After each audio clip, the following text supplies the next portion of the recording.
Welcome, friend, to another journey together. Tonight, you will experience profound understanding, drawn from powerful ancient knowledge designed to guide the restless mind towards unparalleled calm and truly restorative peace. Feel free to share what time it is and where you are listening from.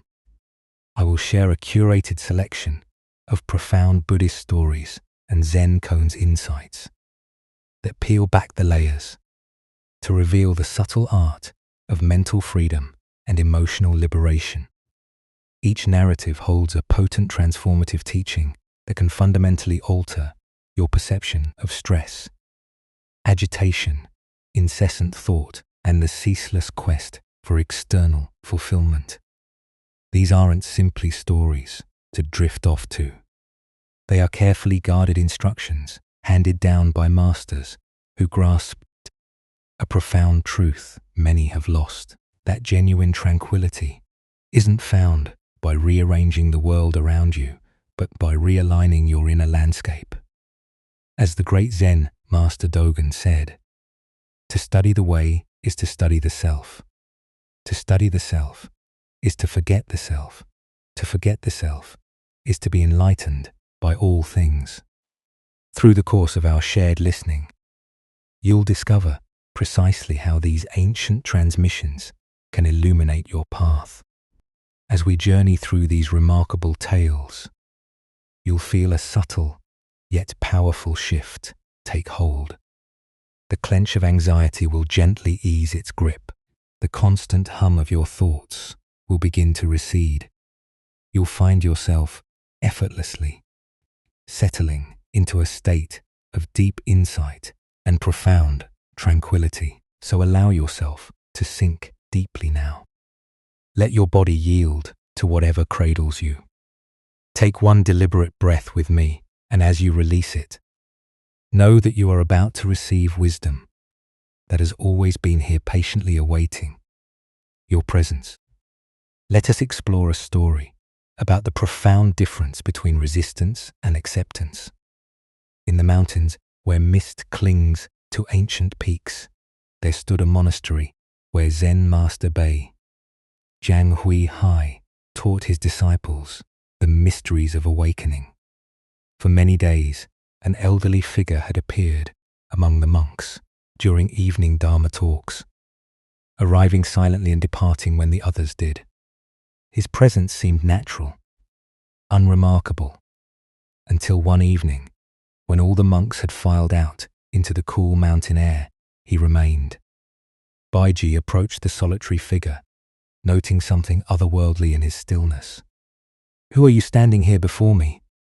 the master asked with gentle curiosity. The old man's eyes held depths of ancient sorrow as he replied, "I am not a man, though I appear as one.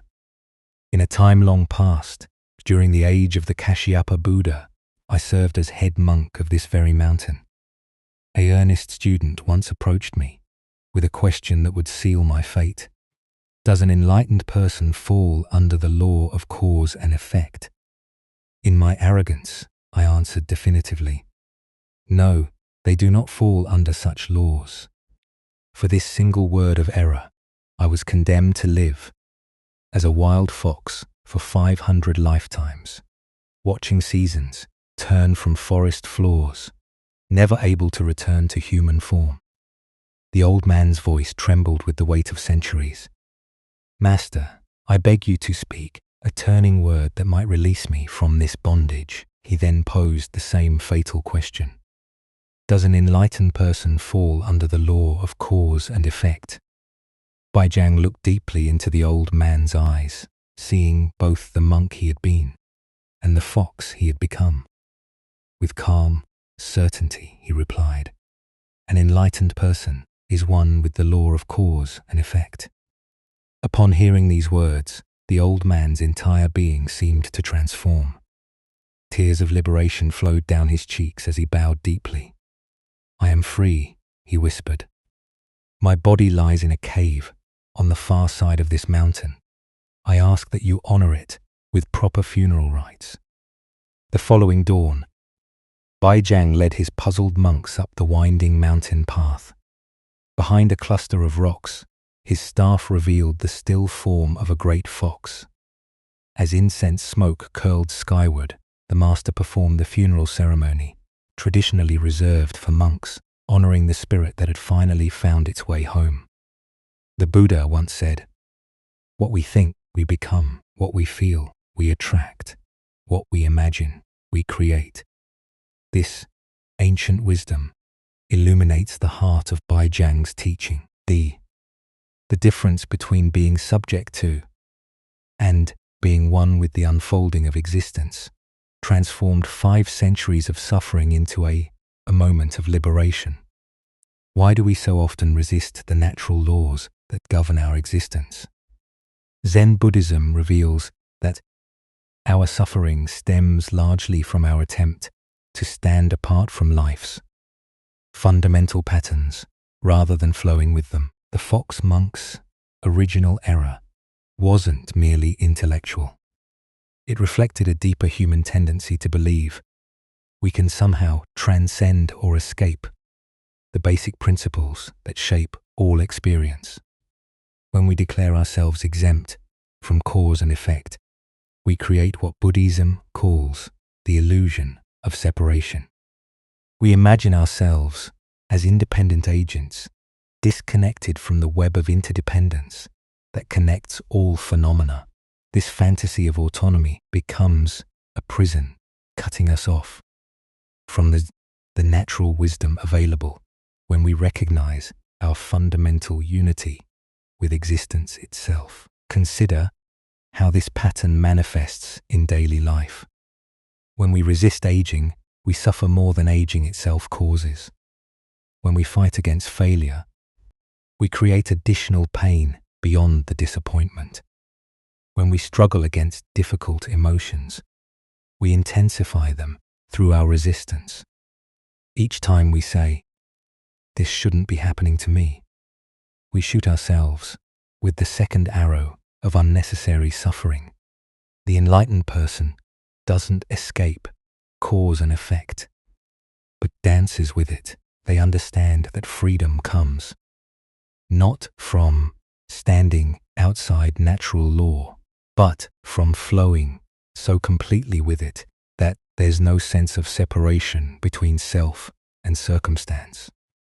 As Zen teacher Suzuki Roshi taught, "You are perfect as you are, and you could use a little improvement."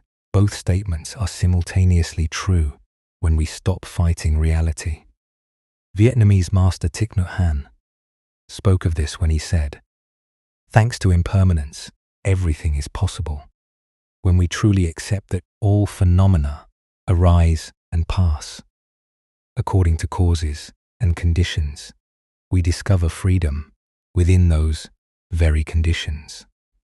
The fox's liberation came not from escaping natural law, but from embracing his complete participation in it.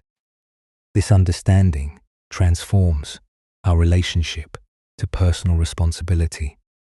Instead of burden, accountability becomes a source of empowerment. When we're one with cause and effect, every choice becomes an opportunity to plant seeds of wisdom. A moment, a chance to align with beneficial patterns. Tonight, as you notice areas where you're fighting against what is, can you experiment with the phrase, one with instead of subject to? Where, in your life, might you discover freedom? Not through resistance, but through complete acceptance of your participation in the great unfolding. As the Buddha taught, hatred does not cease by hatred, but only by love. This is the eternal rule. The eternal rule isn't a constraint, but the very fabric from which liberation is woven.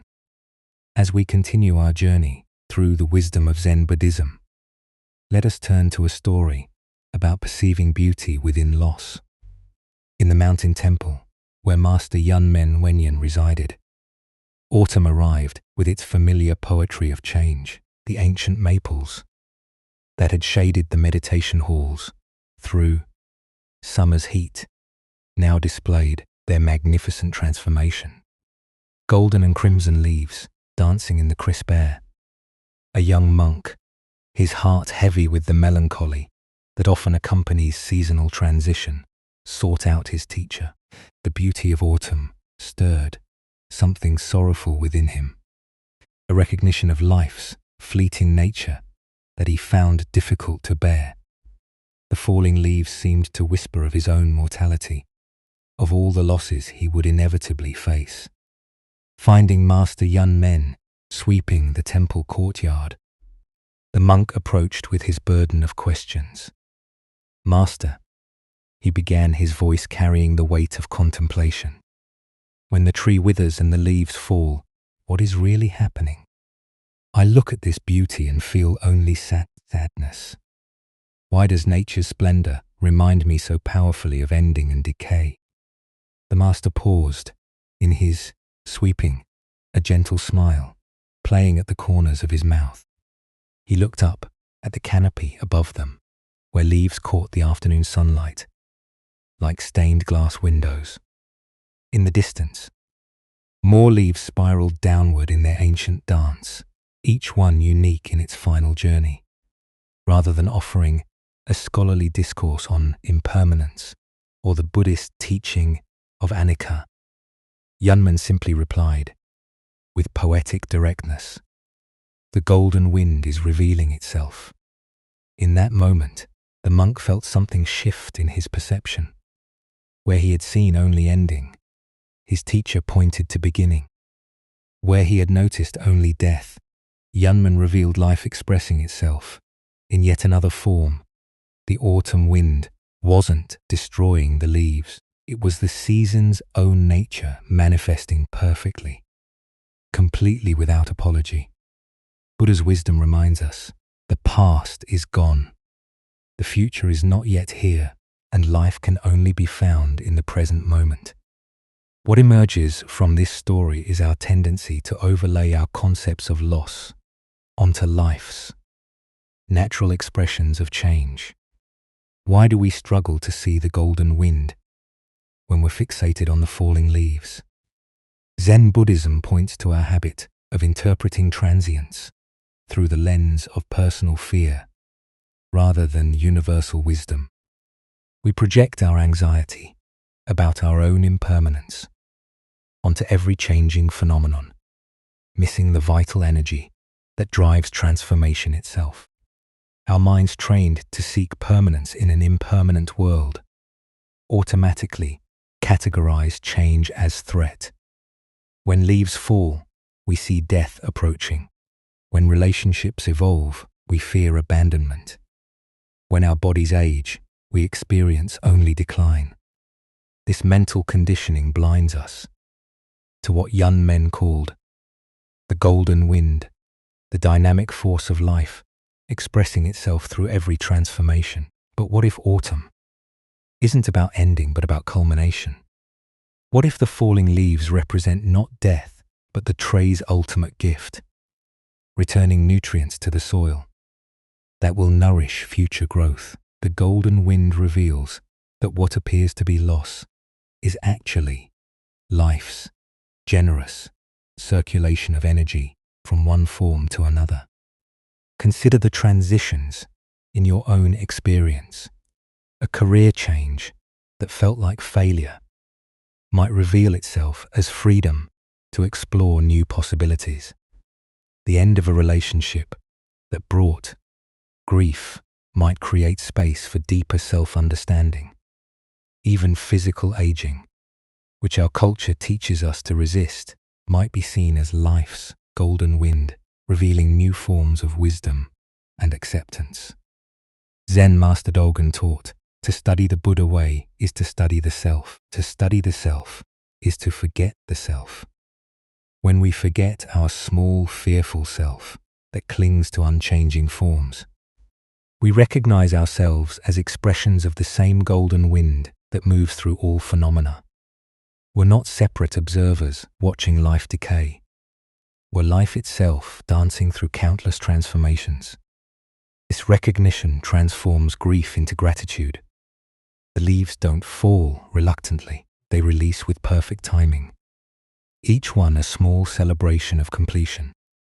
When we align with this natural rhythm, our own changes become less fearsome and more graceful. Teacher Thich Nhat Hanh reminds us, thanks to impermanence, everything is possible.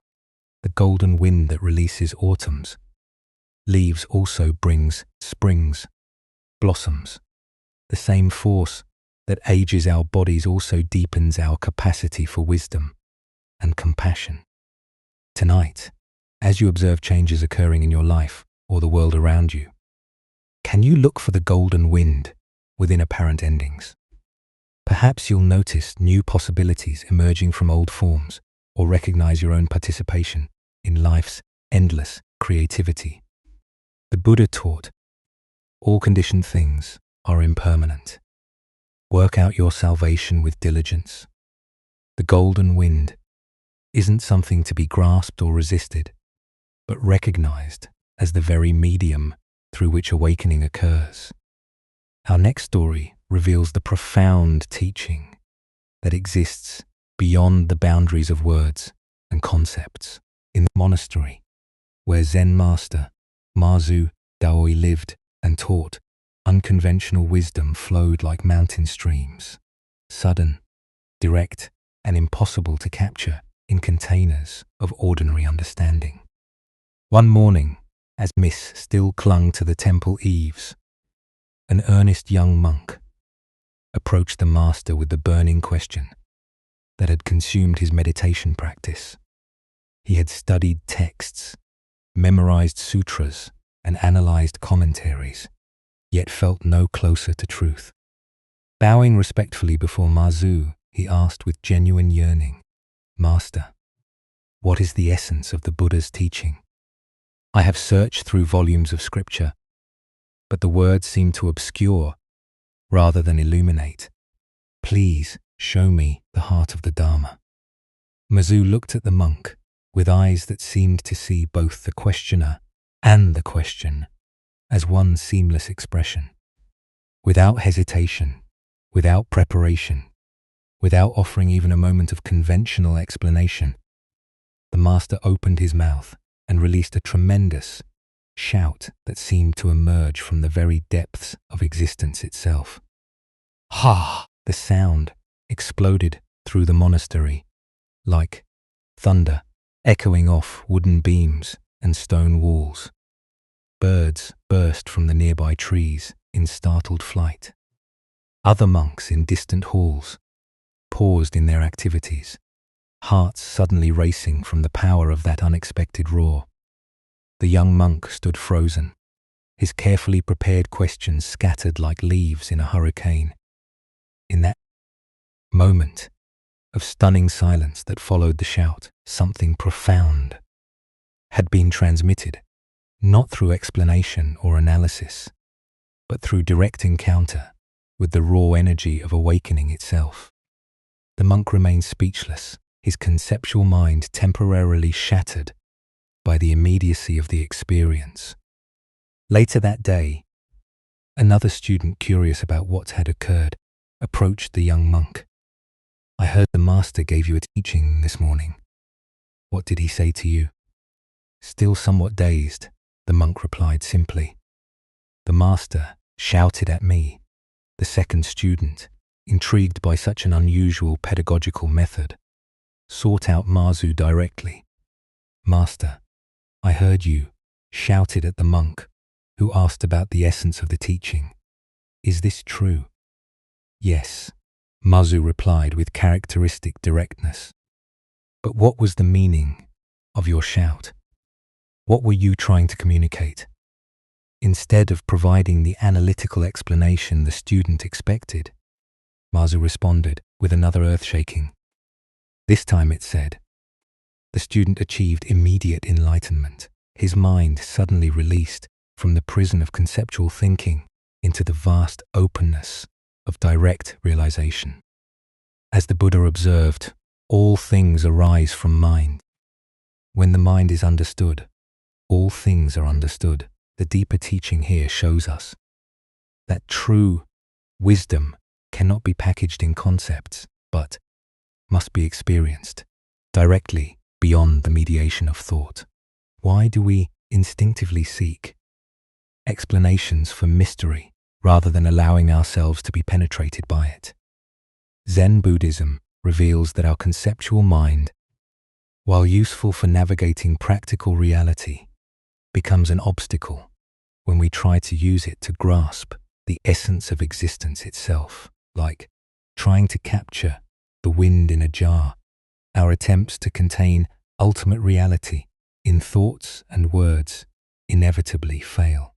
Meis's shout cuts through what Zen calls the thicket of views, our elaborate mental constructions about reality that actually separate us from direct experience. The mind that asks, "What does this mean?" is the same mind that stands between us and immediate understanding. The shout doesn't answer the question. It dissolves the questioner. Consider how often we mistake the description for the experience itself. We read about love instead of loving, study maps instead of taking journeys, analyze meditation techniques instead of simply sitting in awareness. Our education trains us to believe that understanding comes through accumulating information, but Zen points to a different kind of knowing that emerges when we drop below the level of conceptual processing. This isn't anti-intellectual, but rather an invitation to recognize the limitations of intellectual understanding when it comes to existential truth. As Korean Zen master taught, only don't know. This don't know mind isn't ignorance, but rather an openness that can receive direct transmission of wisdom. Meis's shout represents what Zen calls direct pointing, a teaching method that bypasses the elaborate detours of conceptual explanation and delivers truth immediately, heart-to-heart, mind-to-mind. The sound itself becomes the teaching, carrying more information than volumes of explanation could convey. Notice, in your own experience, the difference between knowing about something and knowing it directly. You can study descriptions of chocolate for years, but the first taste delivers understanding that no amount of analysis could provide. Similarly, the essence of Buddha's teaching isn't contained in scriptures, but in the direct recognition of your own true nature. 20th century teacher Jiddu Krishnamurti expressed this when he said, "Truth is a pathless land. The pathless land can't be reached through maps and directions, but only through the willingness to step beyond the known into direct encounter with what is." Tonight, as thoughts about the meaning of your experiences arise, can you experiment with Meis's approach? Instead of analyzing what your life means, can you simply shout, "Ha!" and feel the aliveness that exists prior to interpretation? The Buddha taught, "Be a lamp unto yourself." The lamp illuminates not through explanation, but through its own luminous nature. Sometimes the most profound teaching is a wordless shout that shatters our assumptions and reveals the brilliant obviousness we've been overlooking. Let us now turn to a tale about the difference between collecting wisdom and embodying it. In the time when Master Foyan taught in the ancient mountains of China, students would journey great distances carrying bundles of sutras and minds, stuffed with spiritual concepts. They arrived like merchants with carts full of precious goods, eager to add to their collections of sacred knowledge. One such student approached the master with visible frustration etched across his young face. His traveling pack bulged with scrolls and texts, his notebook filled with carefully copied passages and commentary. Upon commentary, his robes were worn from travel, and his eyes carried the weariness of one who had been searching for something that remained perpetually just beyond reach. Despite years of intensive study, he felt like a man dying of thirst while carrying detailed descriptions of water. Bowing deeply, he presented his dilemma to Foyan, Venerable Master. He began, his voice heavy with disappointment. I have devoted many years to studying the Holy Sutras. I have committed countless teachings to memory and can recite the words of ancient sages by heart. I know the Lotus Sutra, the Diamond Sutra, the Heart Sutra. I can explain the Noble Eightfold Path and discuss the subtle differences between various schools of Buddhist thought. Yet, despite all this learning, I feel no closer to enlightenment. My mind churns constantly with concepts and doctrines, but wisdom remains as elusive as morning mist. Foyan listened with the patient attention of one who had heard this particular suffering many times before. He observed how the student's very posture conveyed the weight of accumulated knowledge, shoulders slightly bent as if carrying an invisible library, eyes that darted constantly, as if cross-referencing every moment against remembered texts. When the student finished speaking, the master smiled with gentle understanding. You are like a man who possesses the most detailed map of a great treasure, he replied.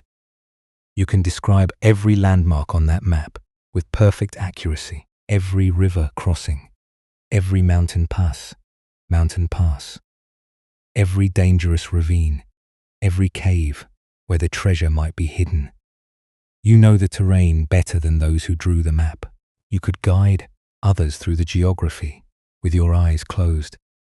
Yet notice this, you have no dust on your sandals. The student looked down at his spotless feet, beginning to grasp the master's meaning. His sandals were indeed clean, unmarked by the rough stones and muddy paths that would soil the feet of an actual traveler. Foyan continued, your knowledge is vast and precise, but it remains completely theoretical. You have never taken a single step on the actual path toward the treasure you claim to seek. You are like a person who studies swimming techniques in great detail, but has never gotten wet, or someone who memorizes recipes, but has never lit a cooking fire. The implications of this teaching began to dawn on the student, but his habitual patterns of thinking immediately reasserted themselves. So then, Master, should I abandon the sutras entirely? Should I discard all this learning that has consumed my years? No, Foyan replied with a slight shake of his head. You should not discard the sutras. Instead, you should allow the sutras to discard you. When you walk, simply walk, without carrying the burden of how the Buddha described proper walking meditation.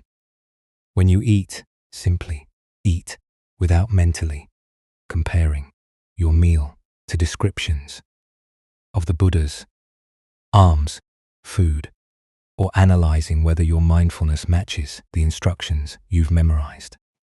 When you read the sacred texts, let the words wash over you like a stream flowing over smooth stones. Do not try to grasp them, possess them, or add them to your mental collection. The student frowned, struggling to understand this paradox. But if I don't try to understand the teachings, how can I learn from them?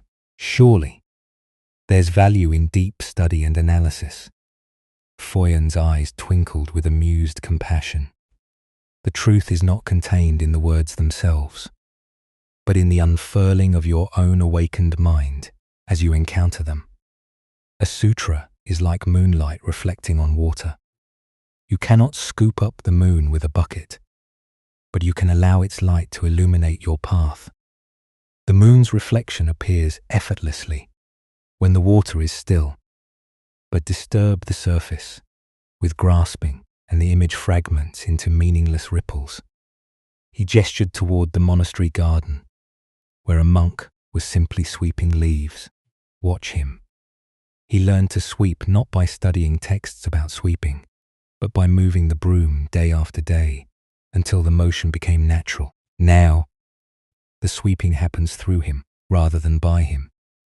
This is how wisdom works, not as information stored in the mind, but as understanding that flows through our entire being. The student watched the sweeping monk and noticed something remarkable. There was no self-consciousness in the movement, no reference to technique, just the pure expression of purposeful action. The monk wasn't thinking about sweeping, he had become sweeping itself. From that day forward, the student learned to approach the Dharma differently. Instead of studying texts, like a scholar accumulating facts for examination, he read them as one who listens to wind moving through pine branches, alert, receptive, but without the grasping hunger that had previously driven his studies. When passages spoke of compassion, he looked for opportunities to be kind-eyed, rather than memorizing definitions. When texts described mindfulness, he practiced paying attention to his breath rather than analyzing the instructions. Gradually he discovered that when he stopped trying to capture wisdom, it began to penetrate him naturally. The teachings started working on him at levels deeper than intellectual understanding. His movements became more graceful, his speech more considered, his presence more peaceful, not because he was following rules, but because the spirit of the teachings had taken root in his actual experience. Buddha spoke of this when he said, "Thousands of candles can be lighted from a single candle, and the life of the candle will not be shortened. Happiness never decreases by being shared." This tale unveils the difference between hoarding spiritual information and allowing wisdom to flow through us into living expression. Why do we so often mistake the accumulation of spiritual knowledge for spiritual development itself? Zen Buddhism points to our deep-seated belief that more information equals greater understanding. This consumer mentality, which serves us well in material matters, becomes a trap when applied to inner transformation. We collect teachings like souvenirs, building impressive libraries of concepts, while remaining fundamentally unchanged by what we've gathered. Our culture reinforces this pattern relentlessly. We measure intelligence by information retention, success by accumulated expertise, and progress by visible achievement.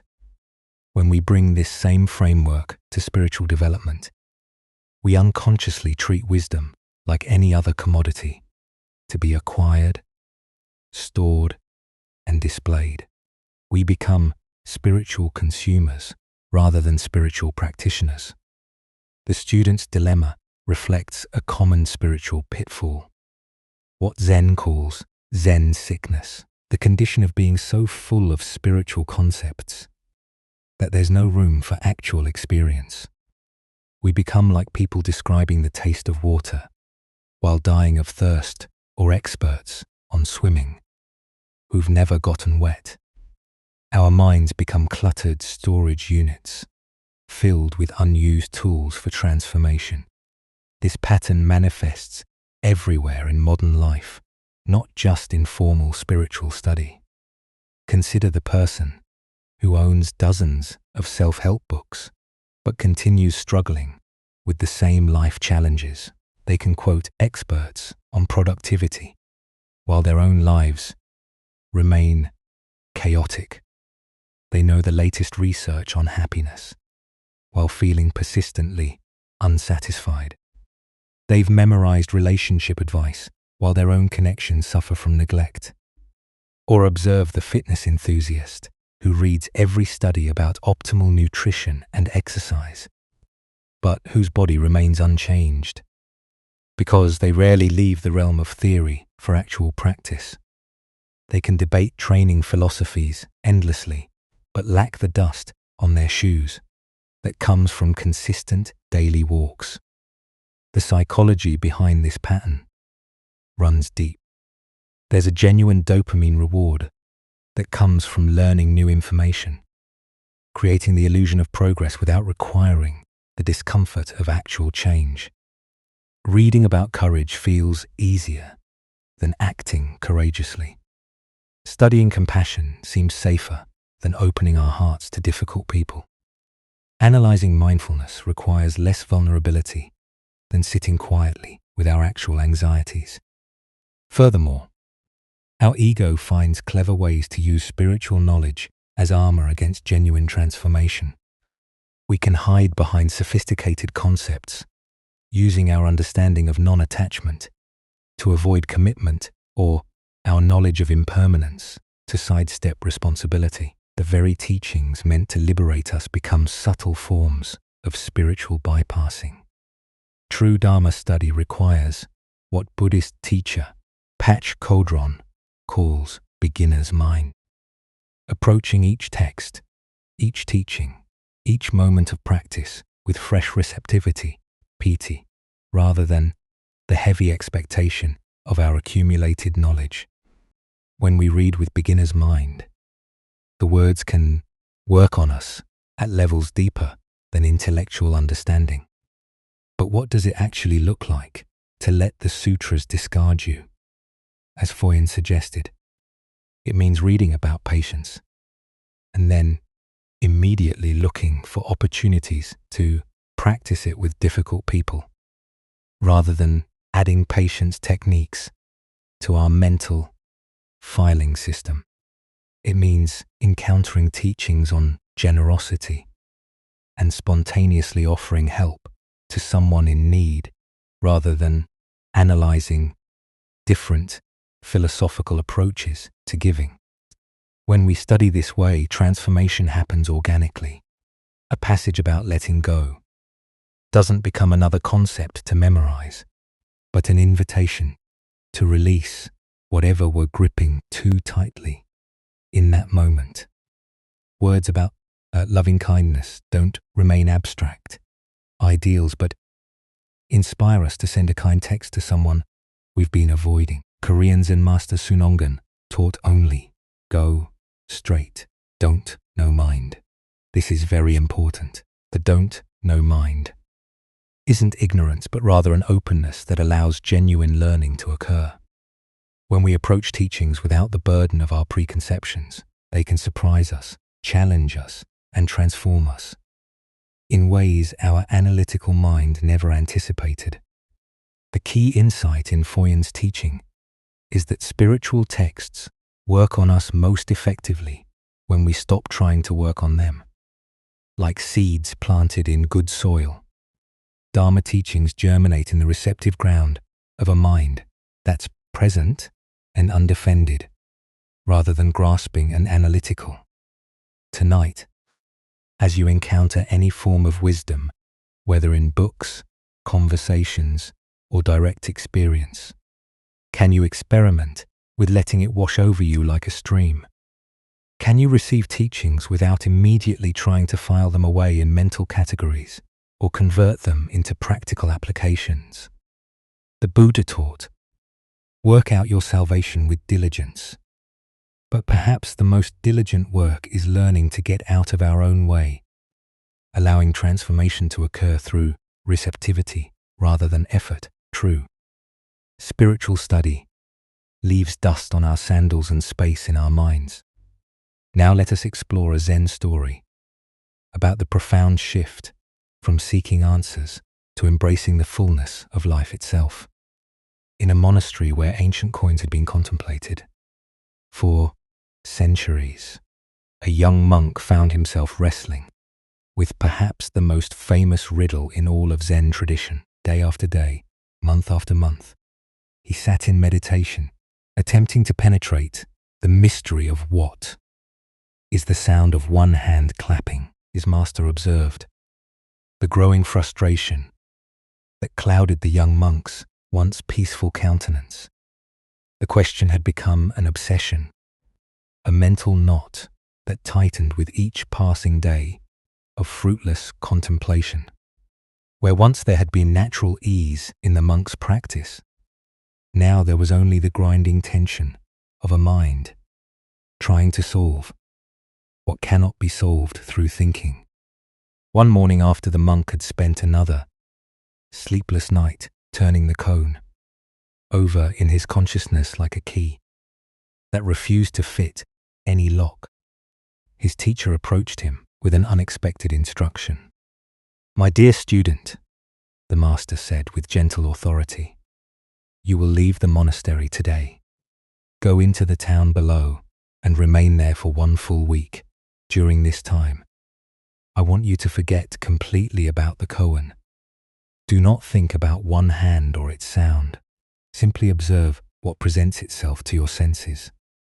Walk, listen, watch, but make no effort to understand or achieve anything."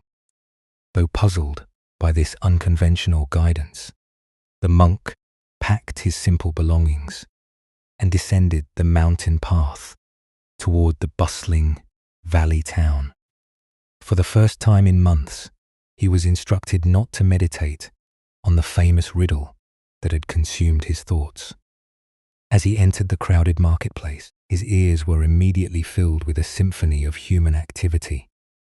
Vendors called out their wares in melodious chants: fresh vegetables, sweet rice, fine cloth. Children's laughter bubbled up from side streets, where they played with simple toys.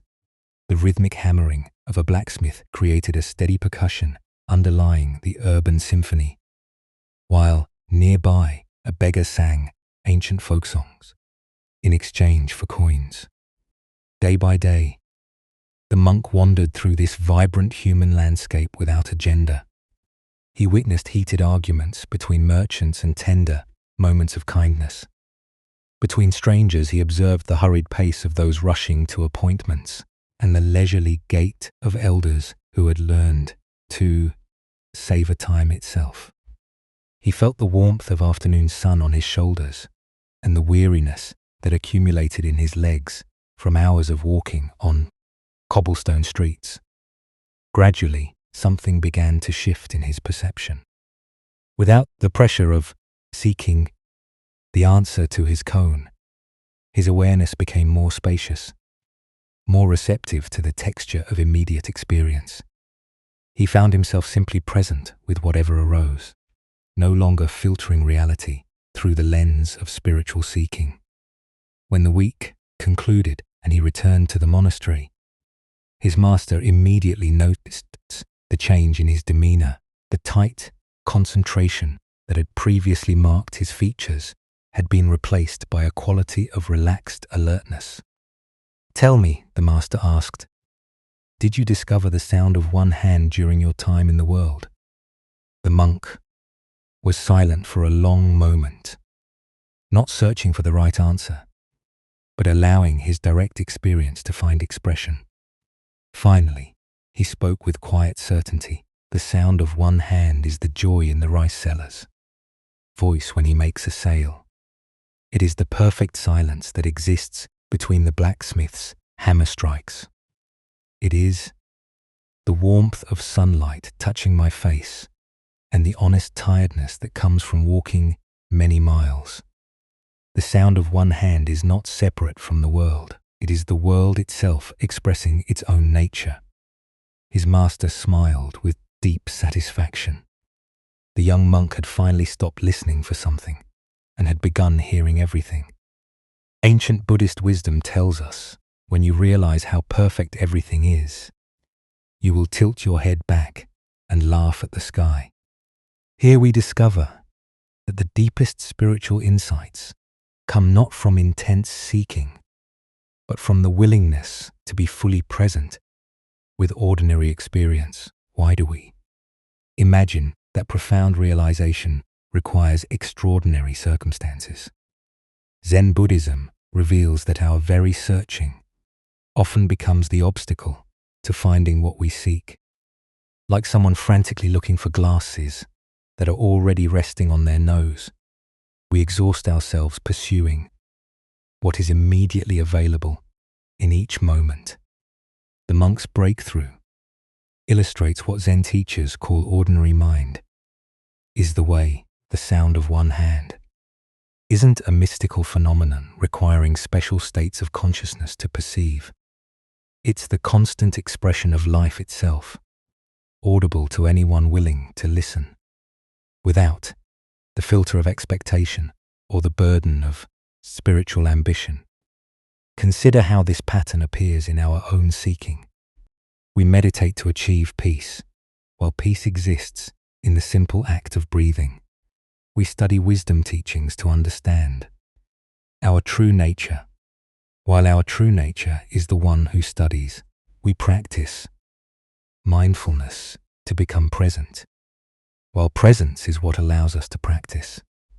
The very effort to attain what we already possess creates the illusion of separation from it. The marketplace becomes the perfect classroom, precisely because it's not trying to be spiritual. The vendor's cry, the child's laughter, the blacksmith's rhythm. Each is completely itself without pretense or performance. They demonstrate what Zen calls suchness, the quality of being perfectly, unself-consciously what one is. Zen, Master Hangpo taught, the foolish reject what they see, not what they think. The wise reject what they think, not what they see. When the monk stopped thinking about one hand and began seeing with fresh eyes, the sound revealed itself as the entire symphony of existence happening effortlessly around him. This doesn't diminish the value of formal practice, but rather illuminates its purpose. Meditation, study, and contemplation serve not to create special states, but to remove the mental static that prevents us from recognizing what has always been present. Like polishing a mirror, practice clears away the accumulation of conceptual dust that obscures our natural capacity for direct perception. The sound of one hand in your own life might be the satisfaction in your morning coffee, the efficiency of your breathing during exercise, the contentment in your pet's sleeping presence, or the simple miracle of consciousness itself reading these words. These aren't consolation prizes for failing to achieve enlightenment. They are enlightenment expressing itself through the particular circumstances of your existence. Tonight, as you notice the countless sounds that surround you, perhaps the hum of electricity, the distant traffic, your own heartbeat, can you hear them as expressions of the same sourceless source that moves through all phenomena? Can you recognize that the one who listens and what is heard are waves in the same ocean of awareness? As the Buddha taught, in the end, just three things matter: how well we have lived, how well we have loved, how well we have learned to let go. The sound of one hand teaches us that living well means hearing the extraordinary within the ordinary. Loving well means embracing what is, rather than yearning for what might be. And letting go well means releasing our grip on spiritual seeking itself. Let us continue our journey with a story about maintaining inner balance, regardless of external circumstances. This is the teaching of Master Hakuin and the power of "Is that so?" Master Hakuin lived in a small village where he was deeply respected for his wisdom, compassion, and exemplary character. For decades, he had maintained a reputation as a pure and enlightened teacher, someone who had transcended ordinary human weaknesses and embodied the highest spiritual ideals. Villagers often brought their problems to him, seeking guidance and inspiration from his teachings and his impeccable way of life. In this same village lived a beautiful young woman whose family was well known and respected. When she became pregnant outside of marriage, her condition caused a scandal that rippled through the tight-knit community. Her parents were furious and demanded to know who was responsible for bringing such shame upon their family. At first, The young woman refused to reveal the father's identity. She was protecting someone she loved, someone whose reputation and future would be destroyed if the truth came out. But as her parents' anger intensified and the pressure became unbearable, she made a desperate decision. In a moment of panic and confusion, she pointed to the one person she thought could weather this storm better than her actual lover, the respected master Hakuan. When her outraged parents confronted the Zen master with their daughter's accusation, they expected protests of innocence, explanations, or at least some expression of shock at being falsely accused. Instead, Hakuin listened calmly to their angry words and simply replied, "Is that so?" His response only seemed to confirm their worst suspicions. Surely, an innocent man would defend himself more vigorously. The scandal exploded throughout the village. People who had revered Hakuin as a saint now whispered that he was a hypocrite who had been living a lie. His reputation was destroyed overnight, and former students abandoned him in disgust and disappointment. When the child was born, the parents brought the baby directly to Hakuin. "This is your responsibility now," they declared bitterly. "Since you are the father, you must take care of this child." They thrust the infant into his arms and walked away, leaving him to face the consequences of a crime he had never committed. Again, Hakuan simply said, "Is that so?" and accepted the baby without protest or explanation. For many months, the former master cared tender attention. He fed the infant, changed diapers, walked the floors during sleepless nights, and provided all the love and care that any devoted parent would give. Neighbors, who had once brought him offerings of food and respect, now ignored him or spoke of him with contempt. He had lost his position, his reputation, and his livelihood, but he continued to care for the child with peaceful dedication. Meanwhile, the young woman struggled with the weight of her lie. Watching the revered teacher suffer for her deception while caring lovingly for a child that wasn't his became unbearable. The guilt consumed her until she could no longer live with what she had done. Finally, she confessed the truth to her parents. The real father was a young man in the village whom she had been trying to protect. Her parents were horrified to learn what they had done to an innocent man. They rushed to Hakuin's simple dwelling with profuse apologies. "Master, we have wronged you terribly," they said, bowing deeply. "Our daughter has confessed that you are not the father. We know now that you have suffered unjustly for our mistake. Please forgive us and allow us to take the child back to its real family." Hakuan listened to their apologies with the same equanimity he had shown to their accusations. As he gently placed the baby in their arms, he offered the same response he had given throughout the entire ordeal. "Is that so?" As Buddha's wisdom reminds us, hatred does not cease by hatred, but only by love. This is the eternal rule. What emerges from this story is the profound power of maintaining inner equilibrium regardless of how others perceive us or what circumstances life presents. Why do we allow external events and other people's opinions to determine our inner state? Zen Buddhism teaches that true freedom comes from developing an unshakable center that remains stable whether we're being praised or blamed, honored or dishonored, treated fairly or unjustly. Hakuin's response is that so represents a profound spiritual practice. He wasn't being indifferent or passive.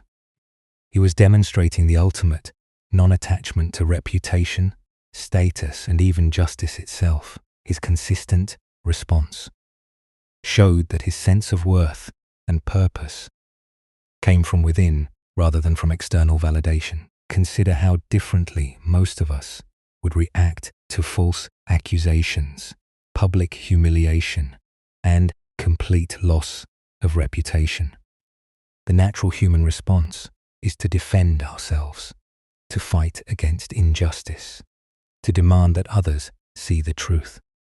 But Hakwin's approach reveals another possibility, meeting all circumstances with the same peaceful acceptance. This doesn't mean we should never defend ourselves, or that we should passively accept all injustices. Hakuan's teaching is more subtle. He shows us that our inner peace doesn't have to depend on external circumstances being fair or favorable. We can maintain our center regardless of how the world treats us. The Buddha taught, "You will not be punished for your anger. You will be punished by your anger." Hakuan's equanimity protected him from the additional suffering that would have come from resentment, self-pity, or desperate attempts to restore his reputation. While the situation was undoubtedly challenging, he didn't compound the difficulty with emotional resistance. Look deeply at your own reactions to criticism, misunderstanding, or unfair treatment.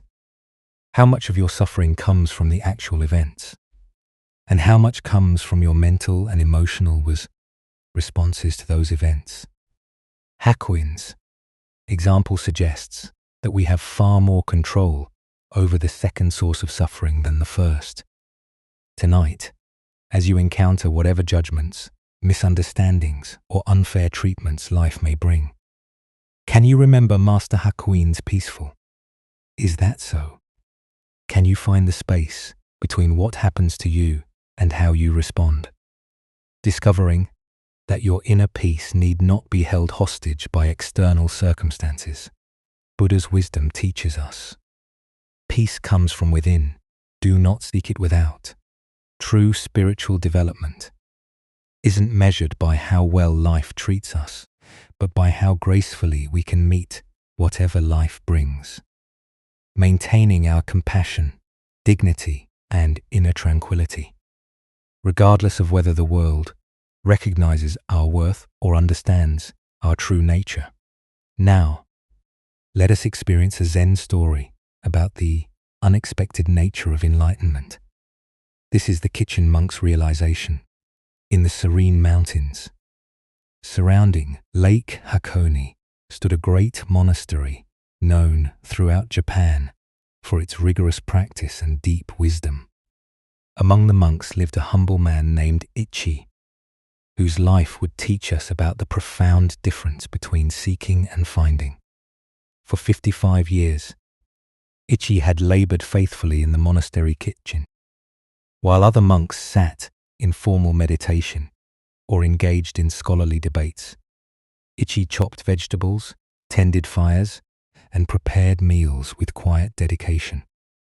His hands had grown permanently stained, his back bent from years of service, yet he approached each task with careful attention. But Ichi carried a heavy burden. Since his earliest days, he had been assigned a koan, one of those paradoxical questions that Zen masters used to crack open the thinking mind. His was the famous puzzle. What is the sound of one hand clapping? Day after day, year after year, he wrestled with this question, trying to solve it through logic, intuition, every approach his mind could devise. As decades passed, Ichi began to see himself as a failure, while other monks seemed to progress, receiving new koans, or achieving insights their teachers acknowledged. Ichi remained stuck with his unsolved puzzle. He watched younger monks arrive, and eventually surpass him in status and recognition. 55 years, he would whisper while stirring soup. 55 years and still, I cannot hear what one hand sounds like when it claps. The question haunted him through every chore, every quiet moment, every season of his long service. Now, as his body grew frail, Ichi knew his time was approaching its end. He had been moved to a small attic room where he could rest away from daily bustle. As he lay there in the gathering twilight of his life, something unexpected began to happen. Gradually, the familiar weight of striving began to lift from his chest, the desperate need to solve his koan, the shame of perceived failure, the constant reaching for enlightenment. All of it slowly dissolved like mist at sunrise. Gone was the fierce desire for awakening that had driven him for decades. In place of all that seeking, Ikki discovered something he had never expected, a profound peace that seemed to cradle his entire being. The soft darkness felt not like defeat, but like the gentlest embrace. His breathing slowed, and with it the churning of thoughts that had occupied his mind for so many years. Third, it was in this exquisite silence when there remained no more questions, nor need for answers. When even the need for breathing seemed to fade into quiet acceptance, that Ikki finally heard it. The whooshing silence of one hand clapping filled his awareness, not as a sound, but as the very nature of existence itself, the sound that had been present all along, beneath all the noise of seeking. Buddha spoke of this when he said, "Cease to cherish opinions and you will achieve enlightenment." Here we discover that enlightenment isn't something we attain through effort, but something we uncover when the effort finally ceases. Why do we struggle so intensely with the very seeking that prevents us from finding what we seek? The mind creates a fundamental split between the seeker and the sought, keeping us perpetually reaching for something we imagine exists elsewhere, in some future moment when we'll finally get it. Ichi's story illuminates what Zen calls beginner's mind, the fresh awareness that exists before we complicate it with goals and achievements. For 55 years, he had sophisticated simple presence into complex spiritual ambition. The more expertly he sought enlightenment, the further he moved from the naturally enlightened awareness that had been with him all along. Consider how often we create this pattern. We complicate natural joy with the pursuit of happiness. We obscure natural love with the search for perfect relationships. We cover natural wisdom with endless accumulation of knowledge. Ikki's realization came not through solving his koan, but through finally letting go of the need to solve it.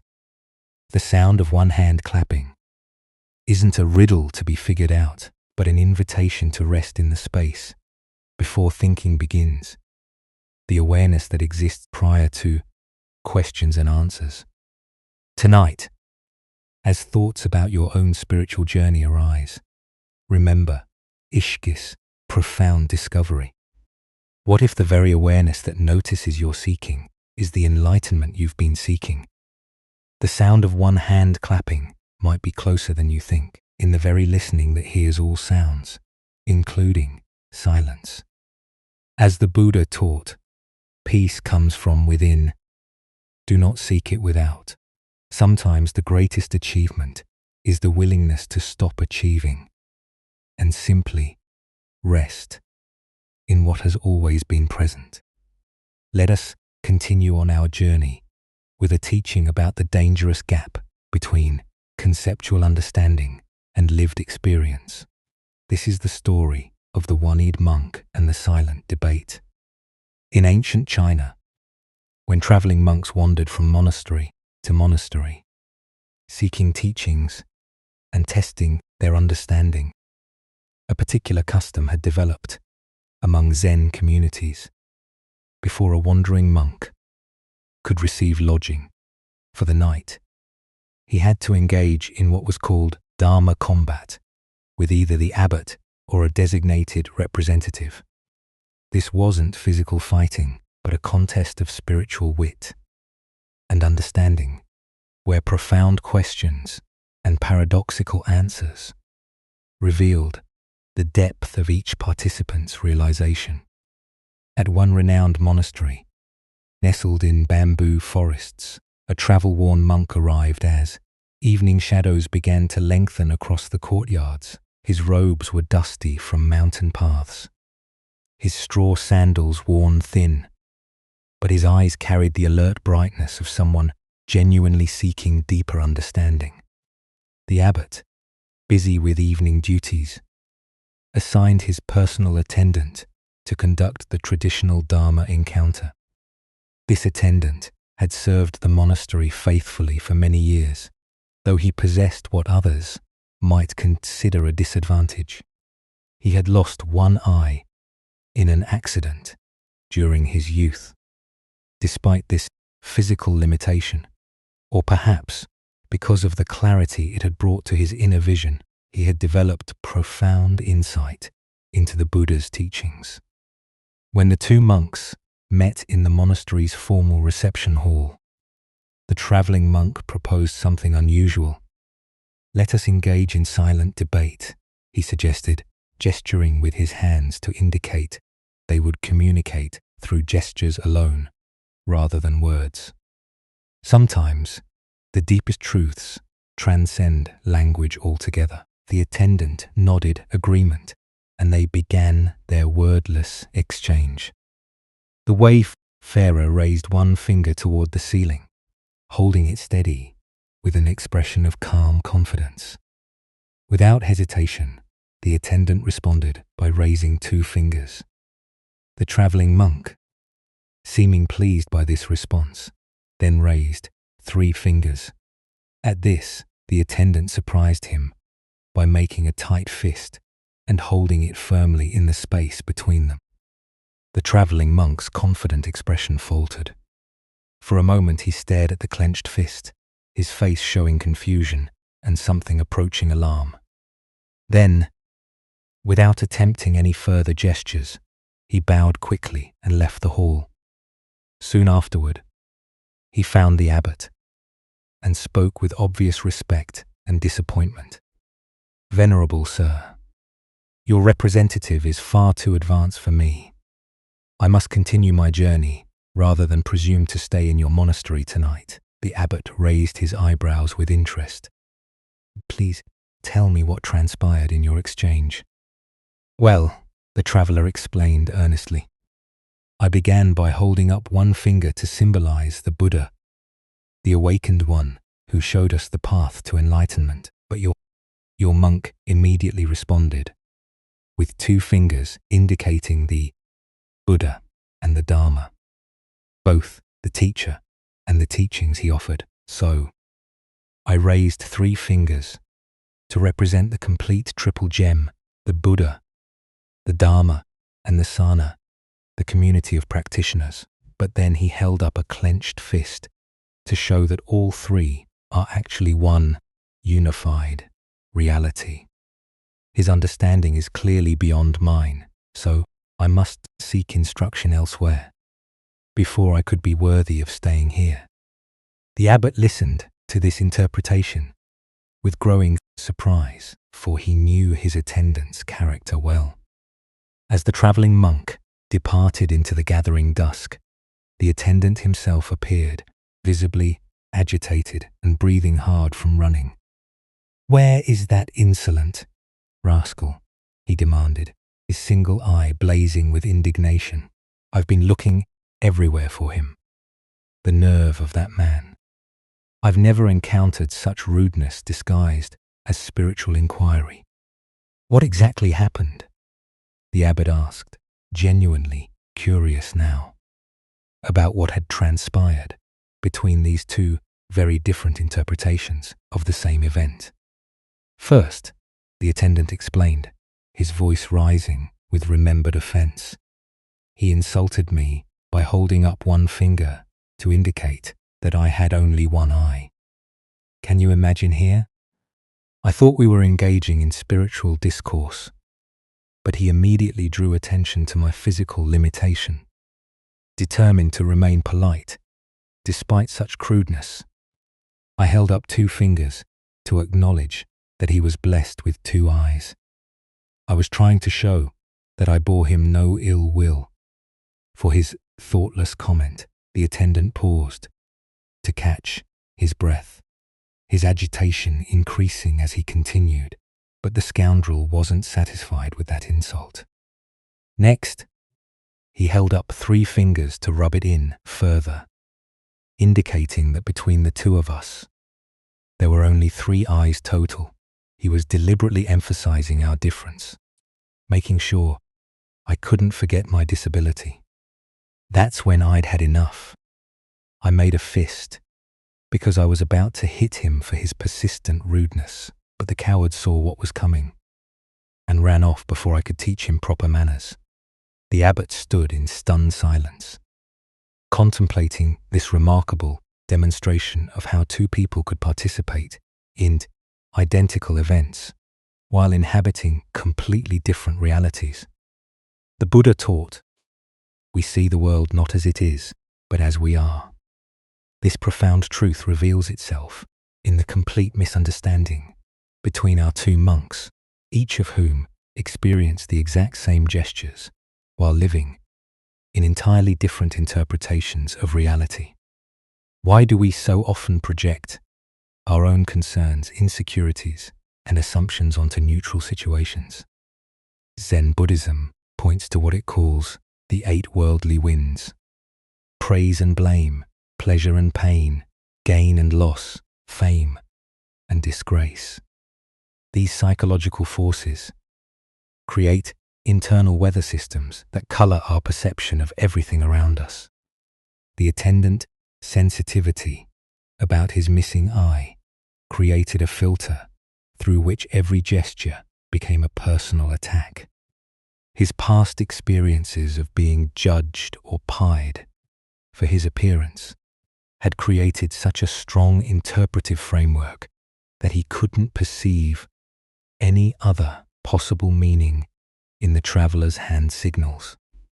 Similarly, the traveling monk's spiritual preoccupations caused him to see profound Dharma teachings in what were actually expressions of wounded feelings and growing anger. His framework of seeking enlightened instruction made him interpret increasingly aggressive gestures as increasingly sophisticated wisdom. Look deeply at your own patterns of interpretation. How often do your current worries, past hurts, or persistent hopes cause you to misread situations completely? Perhaps someone's distracted behavior becomes evidence they don't like you when they're actually concerned about a family member's health. Maybe a colleague's helpful suggestion feels like criticism because you're insecure about your performance. This ancient wisdom illuminates how our internal state creates our external experience. Both monks were sincere in their perceptions, yet both were fundamentally mistaken about what was actually happening. Neither was lying or deliberately misinterpreting. They were simply seeing through the lens of their own psychological conditioning. The story points us toward a crucial question. How can we develop the capacity to see situations more clearly, less filtered through our personal concerns and interpretations? Zen practice offers several approaches to this challenge. First is what's called don't know mind. Maintaining openness to multiple interpretations rather than immediately settling on the one that confirms our existing beliefs or fears. When someone acts in a way that triggers our interpretation, can we pause and consider other possible explanations? Second is mindfulness of our own emotional states. The attendant might have noticed his rising sensitivity about his appearance and recognized how this was coloring his perception. The traveler might have observed his eagerness to find profound teachings and questioned whether he was seeing wisdom where none existed. Zen master taught your everyday mind that is the way. This teaching invites us to examine the very mind that creates these interpretations, rather than constantly trying to figure out the correct interpretation of external events. The Buddha said, "Hatred is never appeased by hatred in this world. By non-hatred alone is hatred appeased." This is a law eternal. If the attendant had met the traveler's perceived insults with curiosity rather than defensiveness. If the traveler had questioned his assumptions about enlightened behavior, their encounter might have become a genuine teaching for both. Tonight, as you replay conversations and interactions from your day, can you notice how your own concerns and sensitivities might have shaped your interpretations? Can you sense the difference between what actually happened and the meaning your mind added to those events? As the Buddha taught, peace comes from within. Do not seek it without. By understanding how our internal weather creates our external storms, we discover the possibility of clear seeing that serves both wisdom and compassion. Now let us explore a Zen story about the irreplaceable nature of direct spiritual transmission. This is the tale of Bank and the messenger in the bustling capital city, where merchants haggled in crowded marketplaces and scholars debated in tea houses. The renowned Zen Master Bank had completed another period of teaching at one of the great temples, known throughout the region for his profound insight and ability to point students directly toward their Buddha nature. Bankai maintained a simple practice of traveling between temples, offering instruction wherever sincere students gathered. As the master prepared to depart for his next destination, carefully folding his few possessions into a traveling bundle, a well-dressed gentleman approached him with urgent politeness. The man's fine silk robes and careful manner suggested someone accustomed to moving in aristocratic circles, likely a retainer or aide to one of the noble families that supported the temple. "Venerable master," the gentleman said, bowing deeply, "I come with a request from the Baron, a man of great learning and sincere interest in your teachings. He has heard of your wisdom and wishes desperately to meet with you personally, but urgent matters have detained him today. Would you consider postponing your departure by one day, so that he might have the honor of studying with you tomorrow?" Bank, despite his eagerness to reach the next temple where students awaited him, recognized the genuine need in the request. The path of the teacher required flexibility and compassion, even when inconvenient. "Of course," he replied simply. "I shall remain one more day." The master unpacked his bundle and settled back into the temple quarters, spending the evening in quiet meditation and preparation for what he anticipated would be a meaningful encounter with a sincere seeker. He had met many nobles over the years who approached Zen with genuine humility despite their worldly status, and he looked forward to offering whatever guidance might be helpful. The next morning arrived with clear skies and the sound of temple bells calling the community to meditation. Bank waited in his designated meeting room as the appointed time approached, but instead of the Baron himself, the same well-dressed gentleman appeared again, this time with obvious embarrassment written across his features. "Master," the man began, his voice heavy with apology, "I bring regrettable news. The Baron was called away on urgent business that could not be delayed, matters of state that demanded his immediate attention. However, he has not forgotten his desire for your teaching. He has asked me to serve as his representative, to receive your instruction on his behalf, and carry your wisdom back to him faithfully." The gentleman paused, clearly hoping this arrangement would prove acceptable. The Baron's specific question concerns the nature of mind itself. He wishes to understand what is the true nature of consciousness and how can one realize it directly. If you would share your teaching on this matter, promise to convey every word exactly as you speak it. Bankai listened to this request with gentle attention. his expression remaining calm and compassionate. When the gentleman finished speaking, the master sat quietly for a moment, as if considering not just the question, but the entire situation, the absent seeker, the well-intentioned messenger, and the profound impossibility of what was being asked. Finally, Bang spoke with characteristic simplicity and directness. This matter of Zen is difficult to convey even through direct question and answer between teacher and student meeting face to face. It becomes all the more difficult indeed, impossible to transmit through a messenger, no matter how sincere or capable that messenger might be. Having delivered this response, the master said nothing more. He simply sat in silence, embodying the very teaching he had just articulated. The gentleman waited, perhaps expecting elaboration or alternative suggestions, but none came. Eventually, finding himself speechless and somewhat confused, the gentleman bowed politely and withdrew from the temple. The Buddha once said, "Be a lamp unto yourself." This profound truth reveals itself in Bankai's gentle but firm refusal to reduce Zen wisdom to a message that could be carried by proxy. Spiritual awakening cannot be transmitted second-hand because it is not information, but transformation. Why do we often approach spiritual learning as if it were academic knowledge that can be collected and conveyed through intermediaries?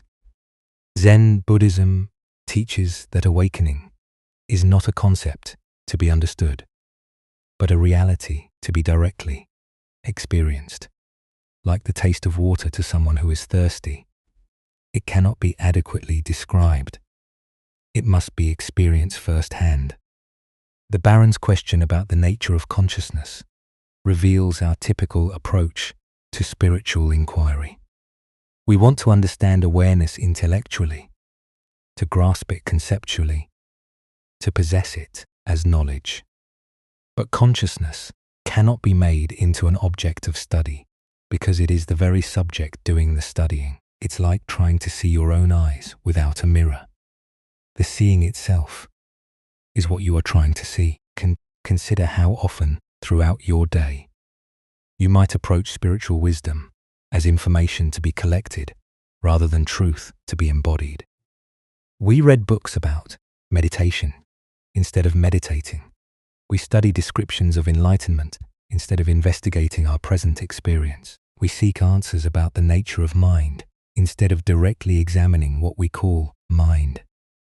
Right now, Zen Master Dogen taught to study the Buddha way is to study the self. To study the self is to forget the self. This paradox points to the heart of why spiritual transmission requires direct engagement. The self that wants to understand Buddhism intellectually is the very construction that must be seen through. This seeing through happens not through accumulating knowledge, but through intimate investigation of immediate experience. The messenger in the story represents our own tendency to approach awakening indirectly. We want to understand consciousness from a safe distance, maintaining the illusion that we are separate observers, studying an object called awareness. But awareness is what we are not, what we have.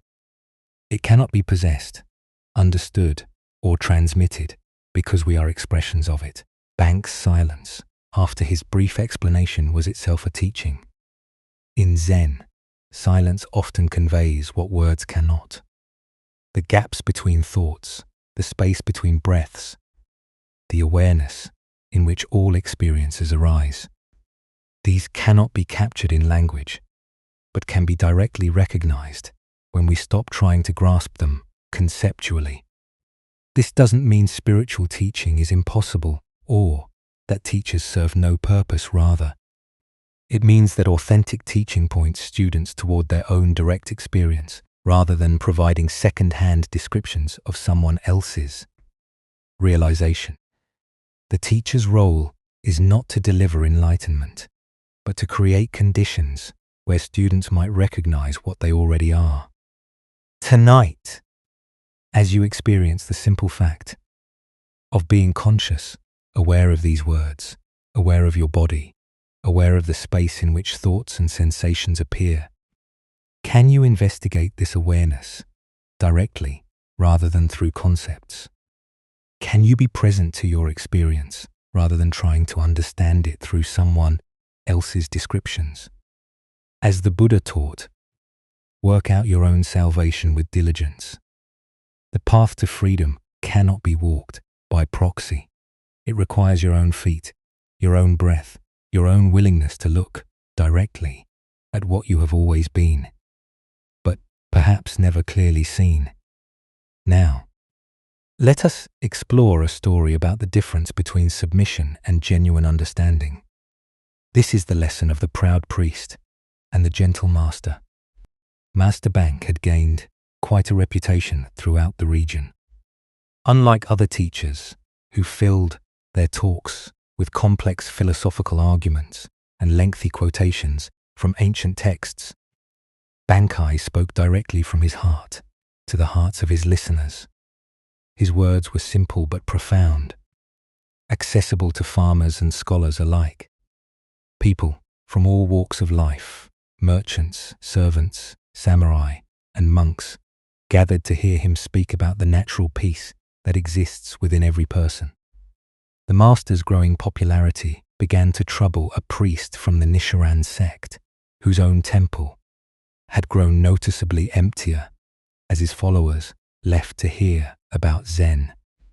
This priest had built his identity around being learned, respected, and obeyed. He prided himself on his knowledge of scriptures and his ability to win theological debates. The idea that a simple Zen teacher could attract his devoted followers with plain speaking felt like a personal insult. Determined to expose what he assumed must be shallow teaching, disguised as wisdom, the Nichiren priest stormed into one of Bankai's gatherings. He pushed through the crowd of seated listeners, his robes billowing dramatically, his face stern with righteous indignation. The peaceful atmosphere of quiet attention was suddenly charged with tension as people turned to see what was happening. "Hey, Zen teacher," the priest called out loudly, his voice echoing through the hall. The deliberate rudeness of his address was unmistakable. He was treating the revered master like a common street performer. "Wait just a minute. I have something to say to you." Bankai looked up calmly from where he sat, showing no sign of irritation or defensiveness at the interruption. His eyes held the same gentle attention he gave to every person who approached him, whether they came with genuine questions or hostile challenges. "All these people here respect you and will obey whatever you say," the priest continued, his voice growing louder as he warmed to his challenge. "But a man like myself does not respect you at all. Can you make me obey you? Can your so-called wisdom compel someone who sees through your simple tricks?" The crowd held its breath, expecting either an angry response or a learned rebuttal that would put this arrogant challenger in his place. Instead, Bankai smiled with what appeared to be genuine warmth and curiosity. "Please come up beside me," the master said gently, "and I will show you the priest." Feeling triumphant that he had provoked a response, and confident in his ability to expose whatever manipulation was about to unfold, proudly pushed his way through the crowd to the front of the hall. He stood beside the master's simple cushion, his chest puffed out with self-importance, ready to demonstrate his independence from this supposed authority. "Thank you," Bank said with the same gentle smile. "Now we might hear each other better if you come over to my left side. Please, step over here." Without thinking, the priest moved to Bankai's left side. It seemed like a reasonable request after all. "Actually, Banki, continued thoughtfully. Perhaps we could speak more clearly if you were on my right side instead. Would you mind stepping over there? Again, the priest complied automatically.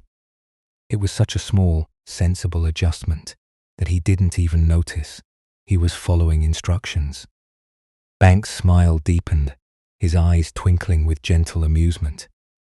You see, he observed quietly, you are already obeying me, and I think you are actually a very gentle, cooperative person. Now please sit down and listen to what I have to share. The priest stood, frozen, suddenly realizing what had just happened. He had come to demonstrate his independence and superiority, but had instead revealed his natural willingness to respond cooperatively to kind, reasonable requests. His whole argument had dissolved, not through force or clever rhetoric, but through his own unconscious behavior. The crowd remained silent, but many people were struggling not to smile. They had witnessed something remarkable, not a defeat or humiliation, but a gentle revelation. The master had shown that true influence comes not from demanding obedience, but from inviting natural cooperation. The priest felt his anger and arrogance melting away, replaced by something he hadn't expected: curiosity. How had this simple man accomplished what felt like magic? How had he transformed a hostile confrontation into a moment of mutual understanding, without ever raising his voice or asserting his authority? Still somewhat dazed by the experience, the priest sat down. As Bankai began to speak again, the words seemed to bypass his analytical mind and speak directly to his heart. For the first time in years, he listened not to find flaws or prepare counter-arguments, but simply to hear what was being offered. Buddha's wisdom tells us true obedience is not blind submission, but conscious harmony. This ancient wisdom illuminates the difference between the compliance that comes from fear or social pressure and the natural cooperation that arises from genuine understanding. Why do we so often confuse authority with authoritarianism, influence with coercion? Zen Buddhism points to our conditioning around power. We assume that getting others to cooperate requires force, manipulation, or the assertion of superiority. But the deepest teaching here shows us that true leadership emerges from understanding human nature, not from overpowering it. The priest came expecting to encounter someone who would try to dominate him because that was the only model of authority he knew, when instead he met someone who simply invited his natural cooperativeness. His entire framework for understanding power and influence was gently challenged. Consider your own experiences with authority, the teachers, bosses, or leaders who most positively influenced your life. Did they command your respect through force, or did they earn it by appealing to your better nature? The difference is profound. Forced compliance creates resentment and resistance, while invited cooperation creates genuine change. In our daily relationships, we often fall into the same trap as the priest. We approach conflicts assuming we need to overpower others to get what we want. We prepare arguments, marshal our defenses, and ready ourselves for battle. But Bucky's approach suggests a different possibility. What if we assumed the best about others and invited their natural wisdom to emerge? Zen teacher Thich Nhat Hanh wrote, "When another person makes you suffer, it is because he suffers deeply within himself, and his suffering is spilling over." The priest's aggression came from his own insecurity and fear of being displaced. Bankai's genius lay in seeing past the hostile surface to the suffering underneath, then responding to the suffering rather than the aggression. This doesn't mean being passive or allowing ourselves to be mistreated. Bankai maintained clear boundaries and didn't submit to the priest's demands for a debate.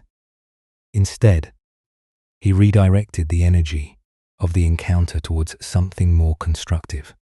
He transformed a potential power struggle into a teaching moment.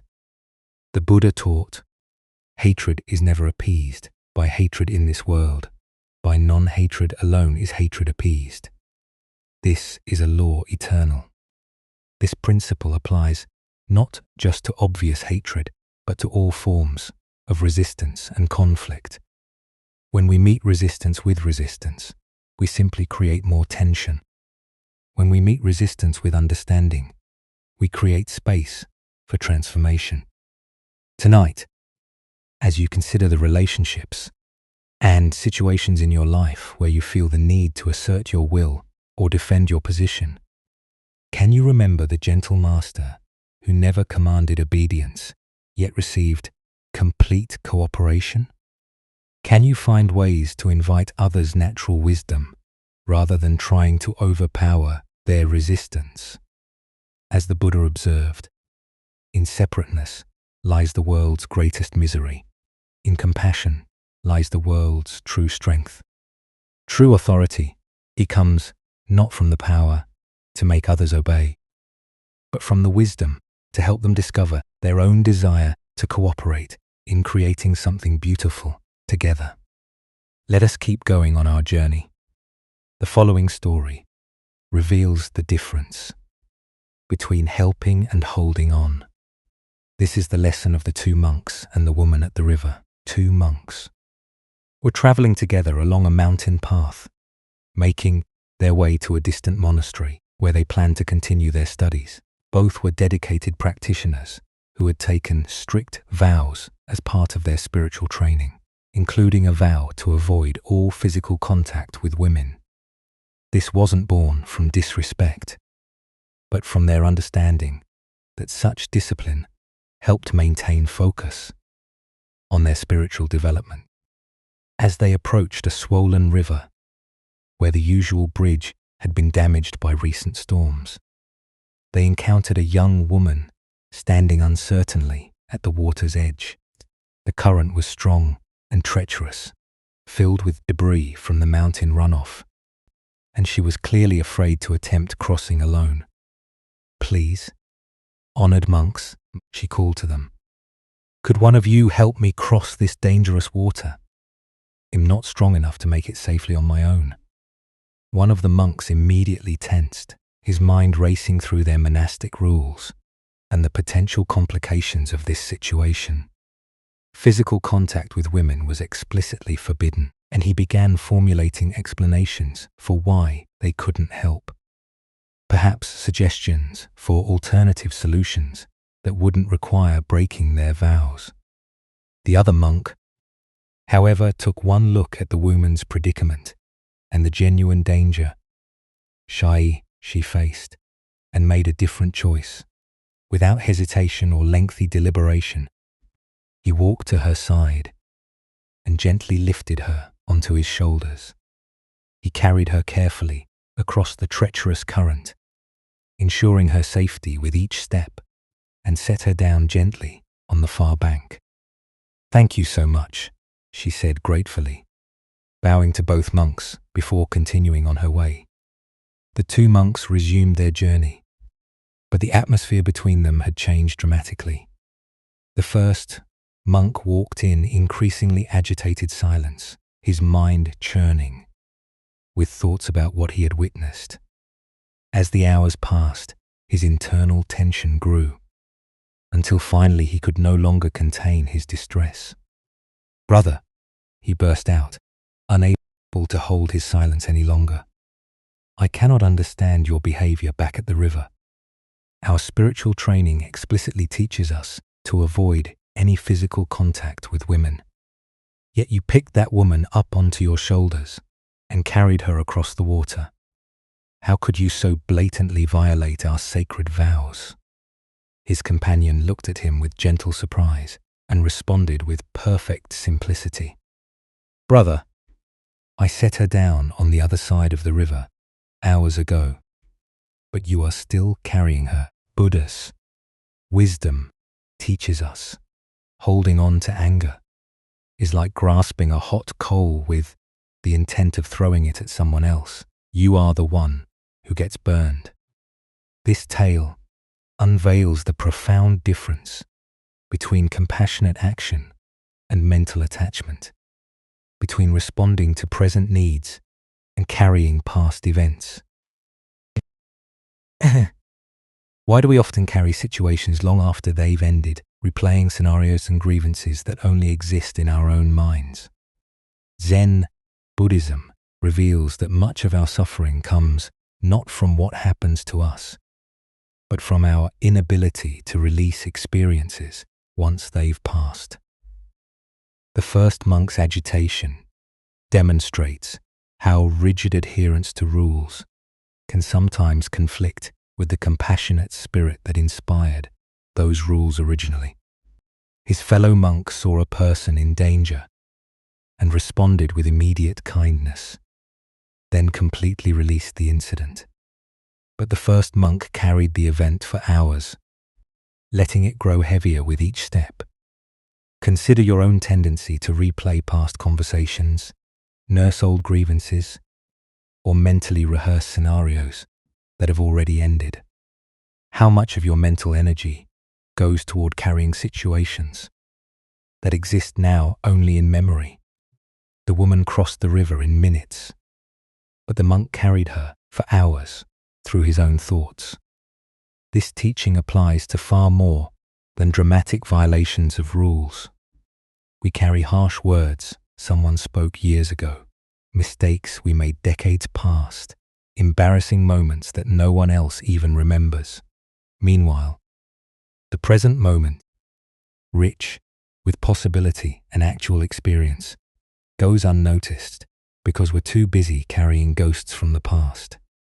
In Zen practice, we learn to distinguish between appropriate action and unnecessary attachment.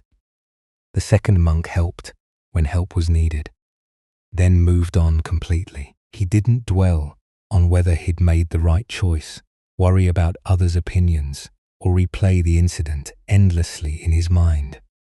Zen master teach, thanks to impermanence, everything is possible. The river crossing was impermanent. It began, served its purpose, and ended. Only the first monk's attachment to the event gave it ongoing existence, in the form of mental suffering. The Buddha said, "Let go of what has passed. Let go of what may come. Let go of what is happening now. Don't try to figure anything out. Don't try to make anything happen. Relax right now and rest." This teaching points directly to the freedom available when we stop carrying experiences beyond their natural lifespan. Look deeply at what you might be carrying unnecessarily. Old resentments, past failures, conversations that upset you, decisions you regret. All of these exist now, only because you continue to pick them up and carry them. What would it feel like to set them down? The irony is profound. The monk who actually broke the rule experienced no suffering from it, while the monk who maintained perfect rule observance created hours of agitation for himself. This reveals that suffering often comes not from our actions, but from our thoughts about our actions.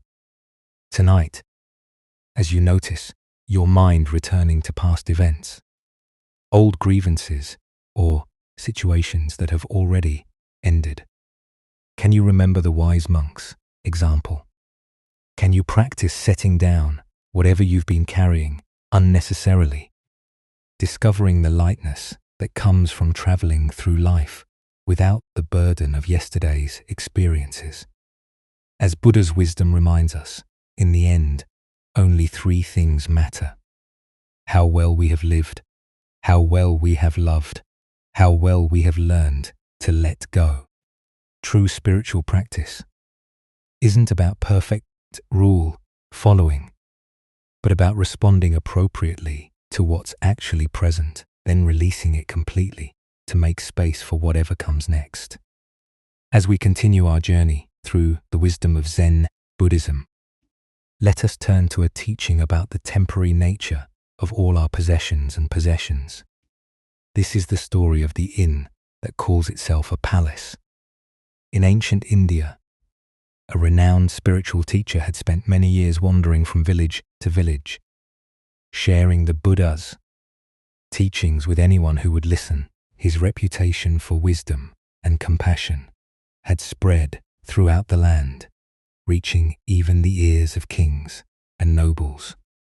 One day, during his travels, he arrived at the capital city of a great kingdom, where a magnificent palace rose above the bustling streets like a jeweled crown. The palace was truly a wonder to behold. Its walls were constructed of the finest marble, inlaid with precious stones that caught and reflected the sunlight in brilliant cascades of color. Gardens filled with exotic flowers and flowing fountains surrounded the structure, and guards in gleaming armor stood at attention throughout the grounds. It was clearly the dwelling of someone who commanded immense wealth and power. The spiritual teacher approached the main entrance with the same calm dignity he brought to every encounter. Whether with kings or beggars, the guards, recognizing him by his simple robes and serene presence, made no move to stop him. Word of his arrival had preceded him, and they had been instructed to allow him passage. Walking through corridors lined with silk tapestries and golden statues, the teacher made his way directly to the throne room, where the king sat upon an elaborately carved chair elevated above the marble floor. Courtiers in fine clothes gathered around the throne, their jeweled ornaments glinting in the light from tall windows. The king, a middle-aged man, wearing robes of deep purple silk and a crown of gold and diamonds, looked up as the teacher entered. He had been expecting this visit, though he wasn't entirely sure what to expect from their encounter. "What do you want?" the king asked directly, his voice carrying the authority of someone accustomed to immediate answers and unquestioning obedience. The teacher bowed respectfully, but spoke with quiet confidence. "Your Majesty, I would like a place to sleep in this inn." A ripple of surprise moved through the assembled courtiers. The king's eyebrows rose, and his expression shifted from curiosity to confusion. "But this is not an inn," the king replied, gesturing to the opulent surroundings. "This is my palace. I am the ruler of this kingdom, and this has been the seat of royal power for generations." The teacher nodded thoughtfully, as if considering this information carefully. "I see. May I ask your Majesty who owned this palace before you?" "My father," the king replied, his tone becoming slightly defensive. "He ruled here for 30 years before his death. This palace was his seat of power, as it is now mine." "Ah," the teacher said with genuine interest. "And who owned it before him?" "My grandfather," the king answered, beginning to sense where these questions might lead. "He too ruled. From this throne, he also is dead." The teacher paused, allowing the weight of these words to settle in the vast throne room. The courtiers had grown quiet, sensing the profound direction of this unusual conversation. Even the king found himself waiting, almost despite himself, for the teacher's response. Finally, the teacher spoke with gentle clarity that seemed to fill every corner of the ornate room. "And this place where people live for a short time and then move on. Did I hear you say that it is not an inn?" The silence that followed was complete. The king sat motionless on his throne, the teacher's words penetrating layers of assumption and identity he had never questioned. The courtiers remained frozen, as if witnessing something beyond their normal understanding of royal protocol and worldly power. Buddha taught all conditioned things are impermanent. Work out your salvation with diligence. This profound truth reveals itself in the teacher's penetrating question about the inn that calls itself a palace. Why do we cling so fiercely to possessions and positions that are by their very nature temporary? Zen Buddhism explains that our attachment to permanence creates suffering because it conflicts with the fundamental reality of impermanence. Everything we think we own, including our own bodies and identities, we hold only temporarily. Look deeply at your own experience. The house you call yours, the car you drive, the job title you carry, the bank account balance you monitor. All of these are temporary arrangements. You inhabit them for a period of time, then move on, just as others inhabited them before you and will inhabit them after you. This doesn't mean we should become indifferent to our responsibilities or careless with our possessions. Rather, it invites us to hold them more lightly, recognizing their transient nature. The king's palace was indeed magnificent and served important functions, but it was also unmistakably an inn where occupants stayed temporarily before departing. The deeper teaching here shows us how identification with temporary roles creates unnecessary suffering. When we forget the impermanent nature of our positions, whether as parent, professional, homeowner, or even student of Zen, we create anxiety, trying to maintain what cannot be permanently maintained. Consider your own attachments. Perhaps it's your professional identity, your relationships, your health, or your spiritual achievements. Each of these is precious and worthy of care. But each is also subject to change. The executive becomes retired. The parent becomes empty nester. The student becomes teacher. The healthy person faces illness. These transitions are not failures, but natural expressions of impermanence. Vietnamese Zen master Thich Nhat Hanh taught, thanks to impermanence, everything is possible. This teaching reframes impermanence from something to fear into something to celebrate, because nothing lasts forever. Suffering states can transform into joy. Closed hearts can open to love, and even the most entrenched patterns can shift toward wisdom. In Zen practice, we cultivate what's called non-attachment, caring deeply while holding lightly. This doesn't mean we become cold or indifferent, but that we learn to love without clinging, to work without grasping, and to enjoy without demanding permanence. The spiritual teacher's insight pierces through the illusion that any of us are permanent owners of anything. We are all temporary guests in the inn of existence, borrowing our roles and possessions for the brief time we inhabit them. This recognition can bring either despair or profound liberation, depending on how we receive it. Buddha spoke of this when he said, "Everything is impermanent. Try to accomplish as much virtue as possible." This teaching encourages us not to waste our temporary time in the inn, but to use it wisely, cultivating love, wisdom, and compassion while we have the opportunity. Tonight, as you rest in your own temporary dwelling, surrounded by your own temporary possessions, can you feel the profound freedom that comes with recognizing their transient nature? Can you sense how this recognition might actually increase your appreciation rather than diminish it? As the Buddha taught, of all footprints, that of the elephant is supreme.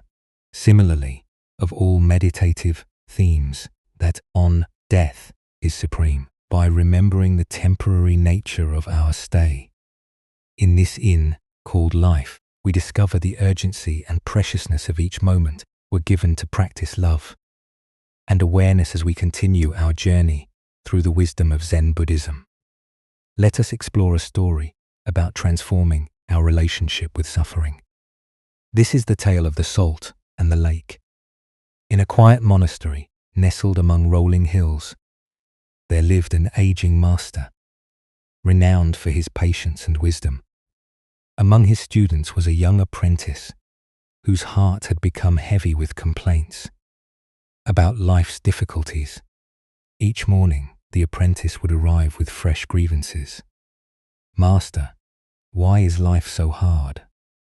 Yesterday, my meditation was disturbed by noise. Today, my back aches from the hard floor. When will this suffering end?" His voice carried the weight of someone who had catalogued every small discomfort until they had grown into an overwhelming burden.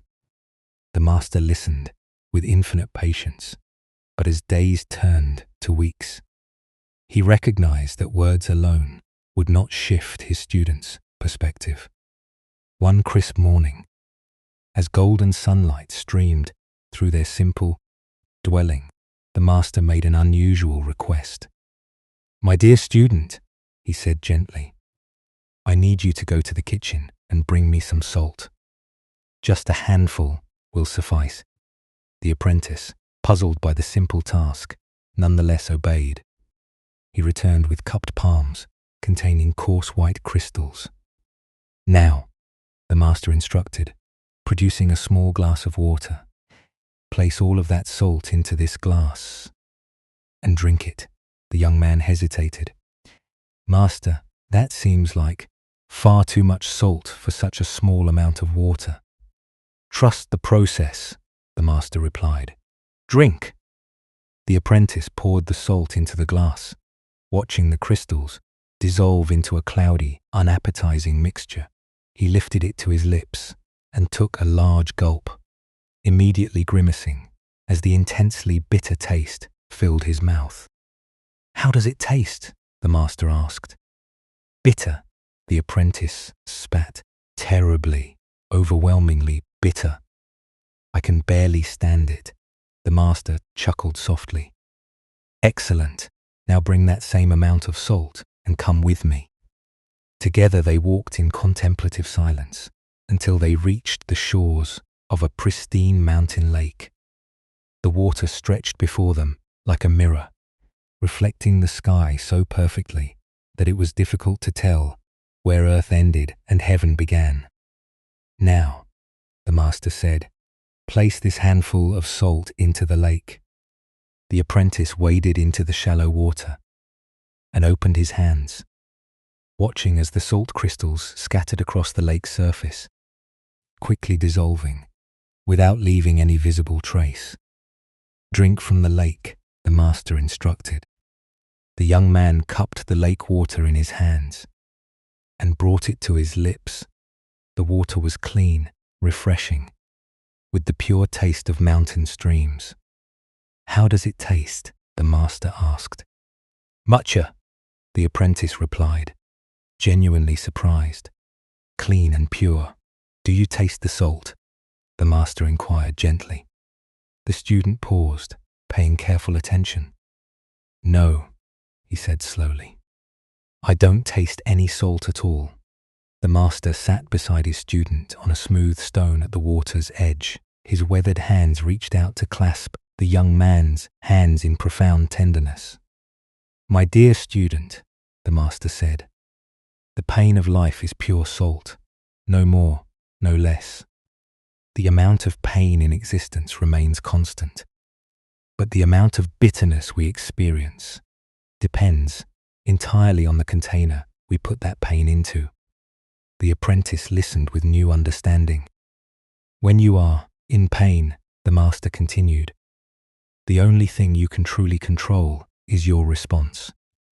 You can choose to be a small glass where every grain of salt overwhelms your senses, or you can choose to enlarge your sense of things to become like this vast lake where the same salt dissolves harmlessly into something much greater."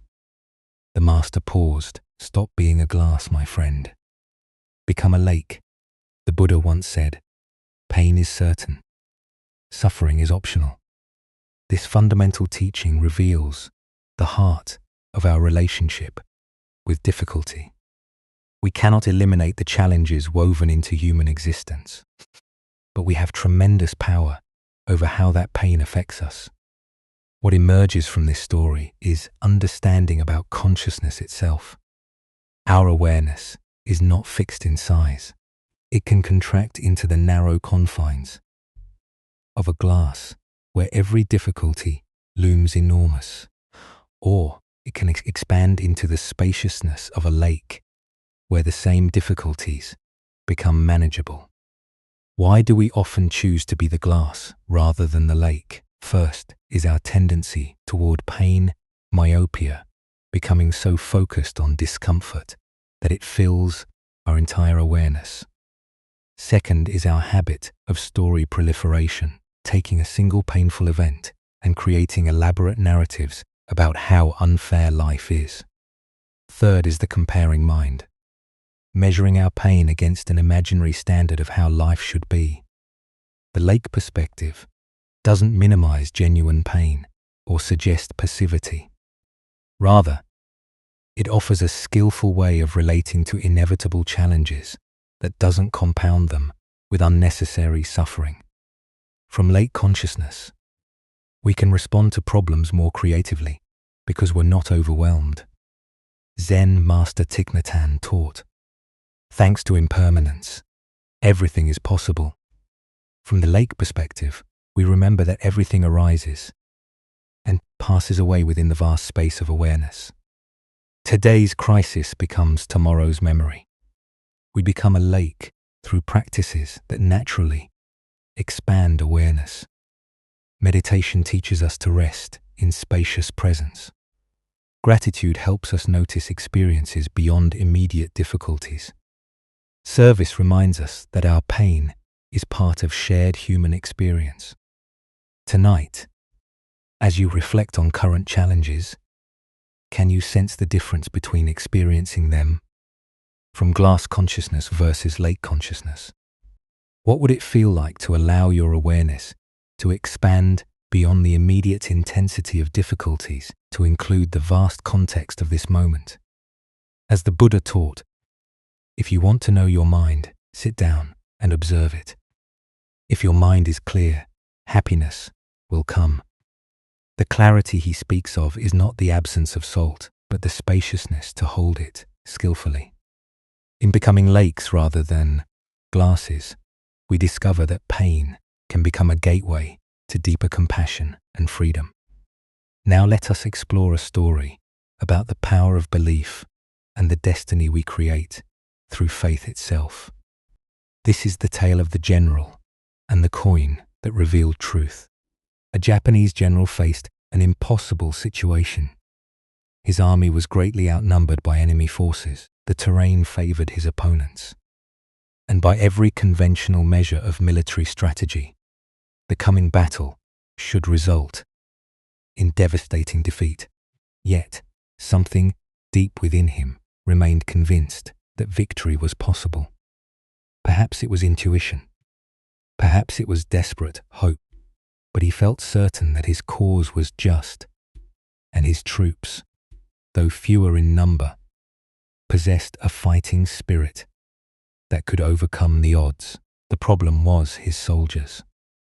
They could count as well as he could, and they had eyes to see the massive force array against them. Fear rippled through their ranks like a contagion. Doubt clouded their faces. Whispered conversations filled with pessimism spread through the camp, and the general could sense that their morale was crumbling before the battle had even begun. He knew that an army convinced of its own defeat would indeed be defeated, regardless of any other factors: technical skill, superior weapons, even numerical advantage means nothing when soldiers have already surrendered in their hearts. But an army that truly believed in its victory could accomplish seemingly impossible things through the sheer force of that conviction. On the morning of the battle, As they marched toward their destiny, the general led his troops to a small religious shrine that stood beside the road. This was a place where countless warriors had stopped over the centuries to pray before facing uncertain fate. The general gathered his men around him and led them in earnest prayer, asking for divine blessing and protection in the coming fight. When the prayers were finished, the general reached into his pocket and withdrew a simple coin. He held it high so that every soldier could see it clearly. "My brothers," he called out, his voice carrying across the assembled ranks, "we have prayed, and now we will let heaven itself reveal our destiny. I will toss this coin into the air. If it lands heads, we are fated to win this battle.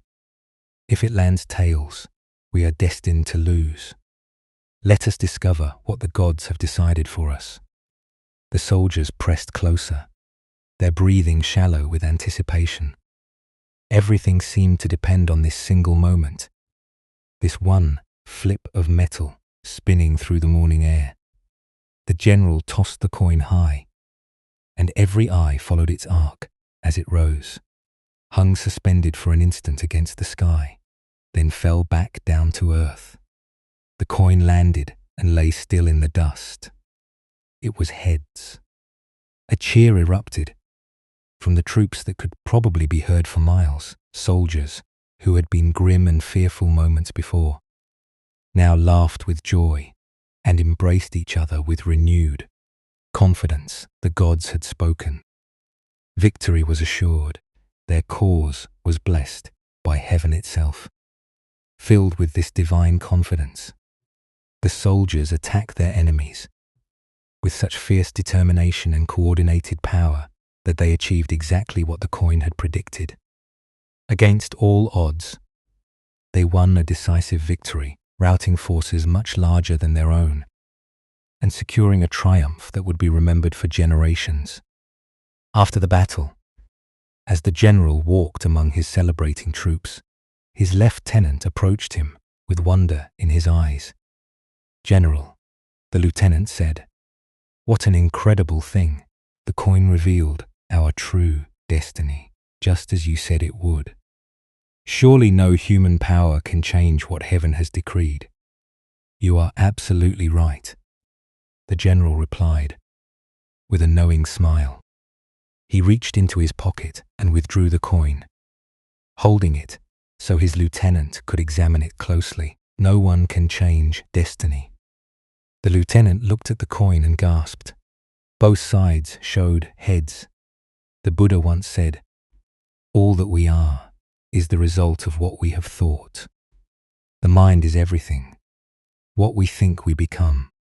Here we discover the profound truth that destiny is not something that happens to us, but something we create through the power of our own beliefs and expectations.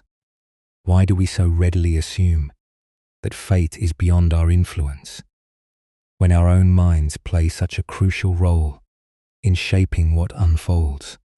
Zen Buddhism teaches that while we cannot control all external circumstances, we have tremendous power over the internal conditions that determine how we respond to whatever arises. The general understood something profound about human psychology and the nature of reality itself.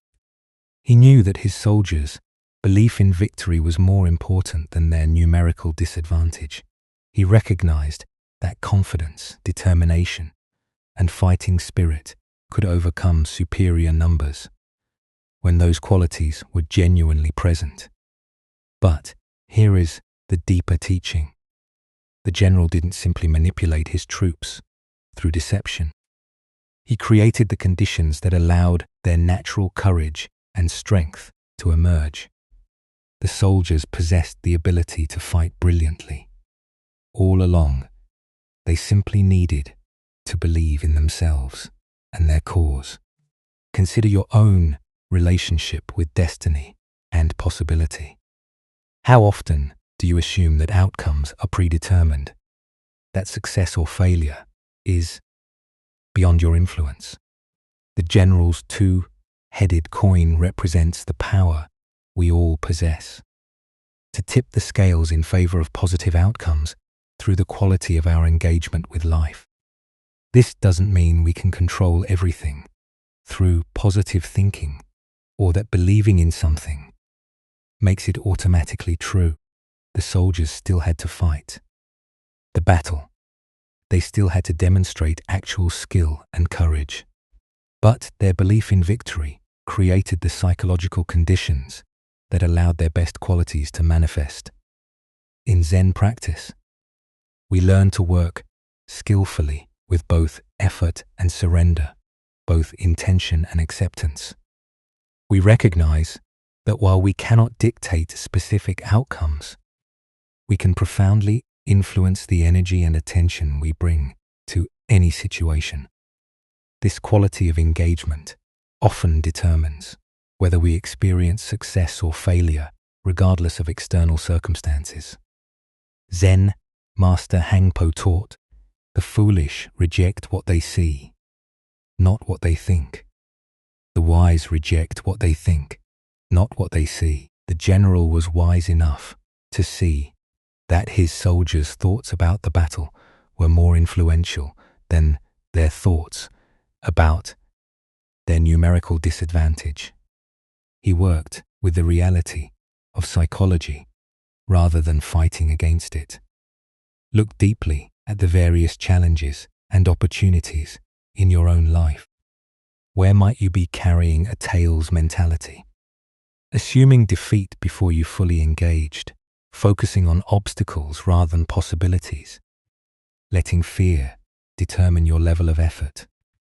And where might you need to create your own two-headed coin, a practice or perspective that consistently orients you toward positive engagement, regardless of circumstances? The Buddha taught, "We are what we think. All that we are arises with our thoughts. With our thoughts, we make the world." This isn't magical thinking, but recognition of the creative power of consciousness itself. When we approach situations with genuine confidence, clarity, and commitment, we often discover capabilities we didn't know we possessed.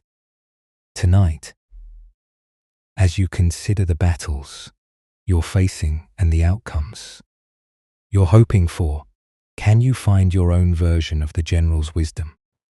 Can you create internal conditions that support your highest possibilities rather than your deepest fears? Can you recognize that, while you cannot control destiny, you have profound influence over the beliefs and attitudes that shape how destiny unfolds through you? Buddha's wisdom reminds us, thousands of candles can be lighted from a single candle, and the life of the candle will not be shortened. Happiness never decreases by being shared. The general's confidence lit the flame of belief in every soldier's heart. Sometimes the most powerful thing we can do is create the conditions that allow others and ourselves to discover the strength that was there all along.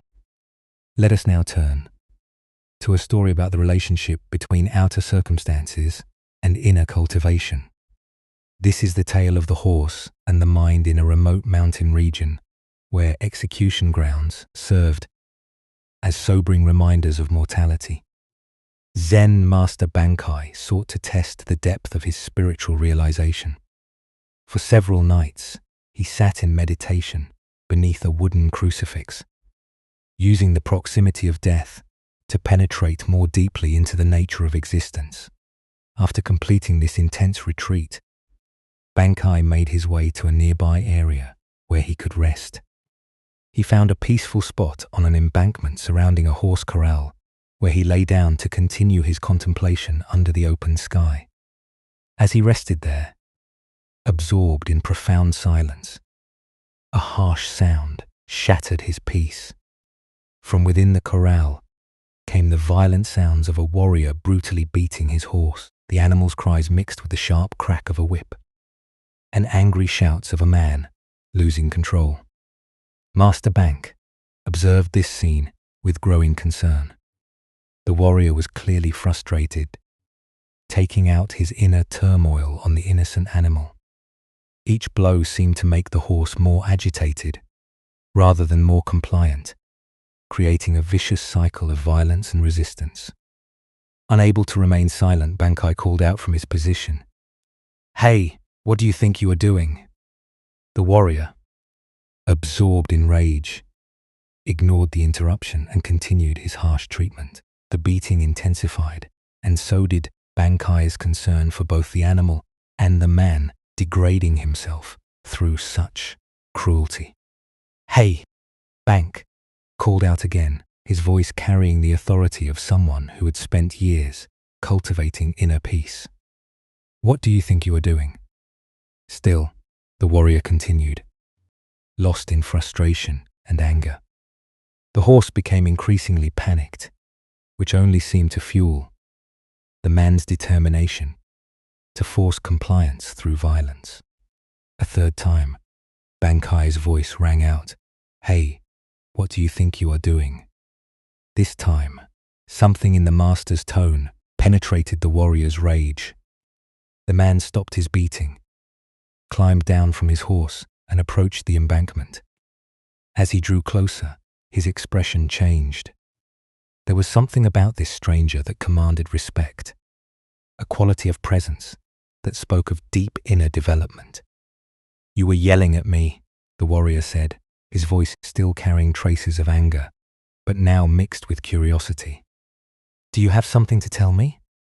Bank looked at the man with compassion, seeing not an enemy, but someone caught in the same cycles of frustration that trap us all. His response was simple yet profound. "Rather than beat your horse for being unruly, why not chastise yourself and train your own mind, right?" The words hung in the air between them, like a bridge connecting two very different approaches to dealing with difficulty. The warrior had been trying to solve his problem through external force and control. Bankai was pointing to an entirely different possibility. As the Buddha observed, conquer anger with non-anger. Conquer badness with goodness. Conquer meanness with generosity. Conquer dishonesty with truth. This teaching captures the essence of what Bank offered the frustrated warrior. The recognition that our external struggles mirror our internal state. What emerges from this story is the profound insight that we cannot successfully force the world to conform to our expectations through aggression or control. The warrior's approach, beating the horse into submission, represents how we often try to manage difficult circumstances in our own lives. We become frustrated with external conditions and respond with force, criticism, or manipulation, never recognizing that the real work lies within. Why do we instinctively blame external circumstances for our frustration? Buddhist psychology explains that the untrained mind seeks to maintain its comfort by controlling its environment, rather than developing the flexibility to respond skillfully to whatever arises.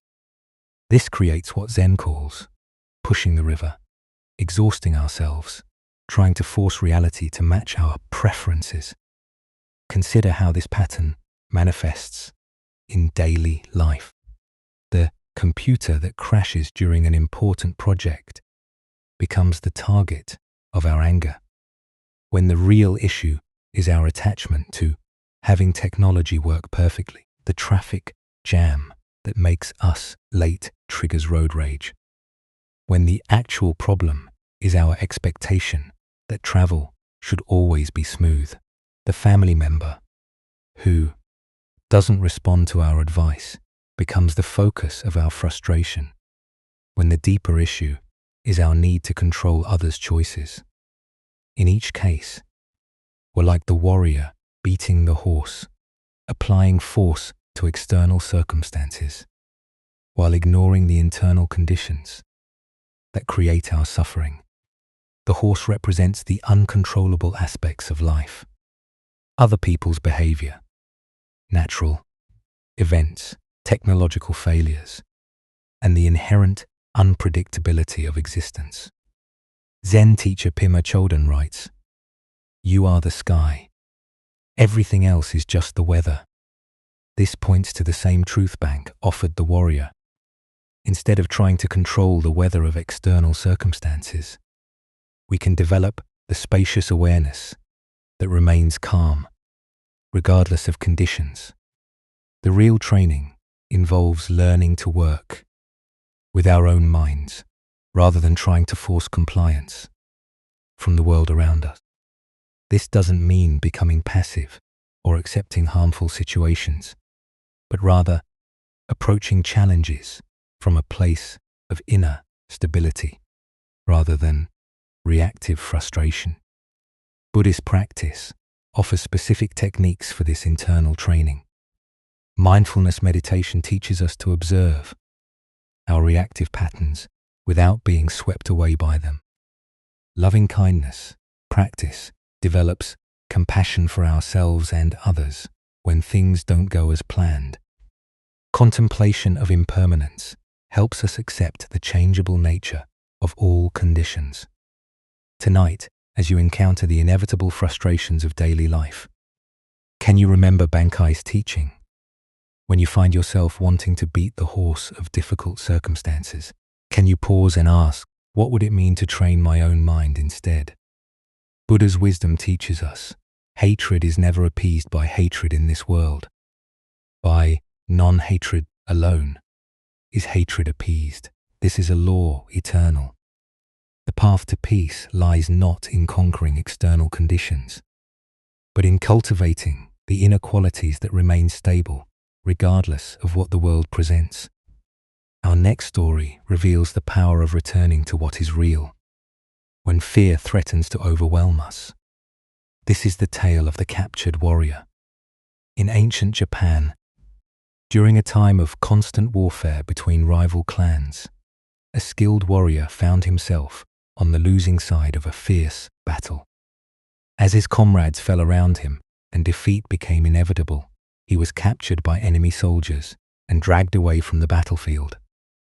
His armor stripped, his weapons confiscated. That evening, they threw him into a dark, cramped prison cell with stone walls that seemed to press in from all sides. The heavy wooden door slammed shut, with a finality that echoed through his bones. As darkness settled over the prison, the warrior's mind began to race with terrifying possibilities. Tomorrow, they would come for him. He knew the customs of war. First would come the interrogation, designed to extract information about his lords, defenses, troop movements, and strategic plans. When he refused to speak, as honor demanded, they would resort to torture. Hot iron, bamboo splinters under his fingernails, methods he had heard, described in hushed tones by other warriors. And when they had extracted what they could, or when they grew tired of his silence, would come the execution. As these thoughts consumed him, his heart began to pound so violently, he feared it might burst. His breathing became shallow and rapid. Sweat beaded on his forehead, despite the cool night air. Sleep seemed impossible, as his mind conjured increasingly vivid scenarios of tomorrow's suffering. Hours passed in this torment. The warrior paced his small cell, sat against the cold stone wall, lay on the straw-covered floor. Nothing brought relief from the visions of impending doom that played repeatedly in his mind, like a terrible dream he couldn't escape. Then, in the depths of his despair, he remembered the gentle voice of his Zen master, back at the monastery, where he had studied before becoming a warrior. The old teacher's words came to him as clearly as if the master was sitting beside him in the cell. Tomorrow is not real, it is an illusion. The only reality is now. At first, the warrior's frightened mind resisted these words. How could tomorrow be an illusion when the threats were so concrete, so inevitable? But as he sat quietly and allowed the teaching to penetrate deeper, something began to shift. He noticed his breathing. In this moment, he was breathing freely. He felt the straw beneath him, rough but not uncomfortable. He heard the sound of wind moving through the trees outside his window, a sound that spoke of the natural world continuing its ancient rhythms regardless of human conflict. In this moment, he was not being tortured. In this moment, he was not dying. In this moment, there was simply a man sitting in a cell, alive and aware. The terrors that had seemed so overwhelming moments before revealed themselves to be nothing more than thoughts about a future that existed only in his imagination. As this understanding deepened, a profound peace settled over the warrior. His breathing slowed and deepened. His racing heart found a steady rhythm. For the first time since his capture, he smiled. The master's wisdom had freed him from a prison far more confining than the stone walls around him, the prison of anxious thoughts about tomorrow. Within minutes, the warrior fell into a deep, peaceful sleep. The Buddha once said, "If you want to know your past, look at your present condition. If you want to know your future, look at your present actions." This ancient wisdom illuminates the profound truth the warrior discovered in his cell. The only moment in which we ever actually live is this one. Why do we torture ourselves with endless scenarios about the future? Zen Buddhism explains that our minds evolved as survival mechanisms, constantly scanning for threats and planning for protection. While this capacity serves us in genuine emergencies, it becomes a source of suffering when we mistake mental projections for reality. Look deeply at your own experience. How much of your anxiety stems from vivid imaginings of future scenarios that may never occur? The presentation you're worried about, the medical test results. You're awaiting the difficult conversation you need to have. These situations exist primarily in thought, not in present reality. The warrior's teachings shows us that we can acknowledge future challenges without being consumed by them. Planning and preparation have their place, but when they transform into obsessive worry, they rob us of peace and clarity. As Vietnamese Zen master Thich Nhat Hanh taught, thanks to impermanence, everything is possible. The future remains unwritten, shaped by causes and conditions we cannot fully predict or control. The worried mind assumes that current difficulties will inevitably continue or worsen. But impermanence teaches us that everything changes. The warrior in his cell could not know what the next day would actually bring. Perhaps his lord's forces would mount a rescue. Perhaps his captives would show mercy. Perhaps diplomatic negotiations would secure his release. Buddha spoke of this when he said, "The past is gone. The future is not yet here, and there is only one moment for you to live." This teaching doesn't encourage us to ignore future responsibilities or avoid reasonable planning. Instead, it invites us to recognize where our attention habitually goes and to gently guide it back to the richness of present experience. In Zen practice, we cultivate what's called beginner's mind, approaching each moment with fresh awareness rather than predetermined anxiety. When we truly inhabit the present, we often discover that it contains resources for peace and clarity that worried thinking never revealed. Consider how the warrior's shift in attention transformed his entire experience. The same cell, the same uncertain future. But by returning to present moment awareness, suffering transformed into peace. This transformation is available to us in every moment of anxiety or fear. Tonight, as you notice your mind creating stories about tomorrows, challenges, remember the captured warrior and his masters. Wisdom. What is actually happening right now?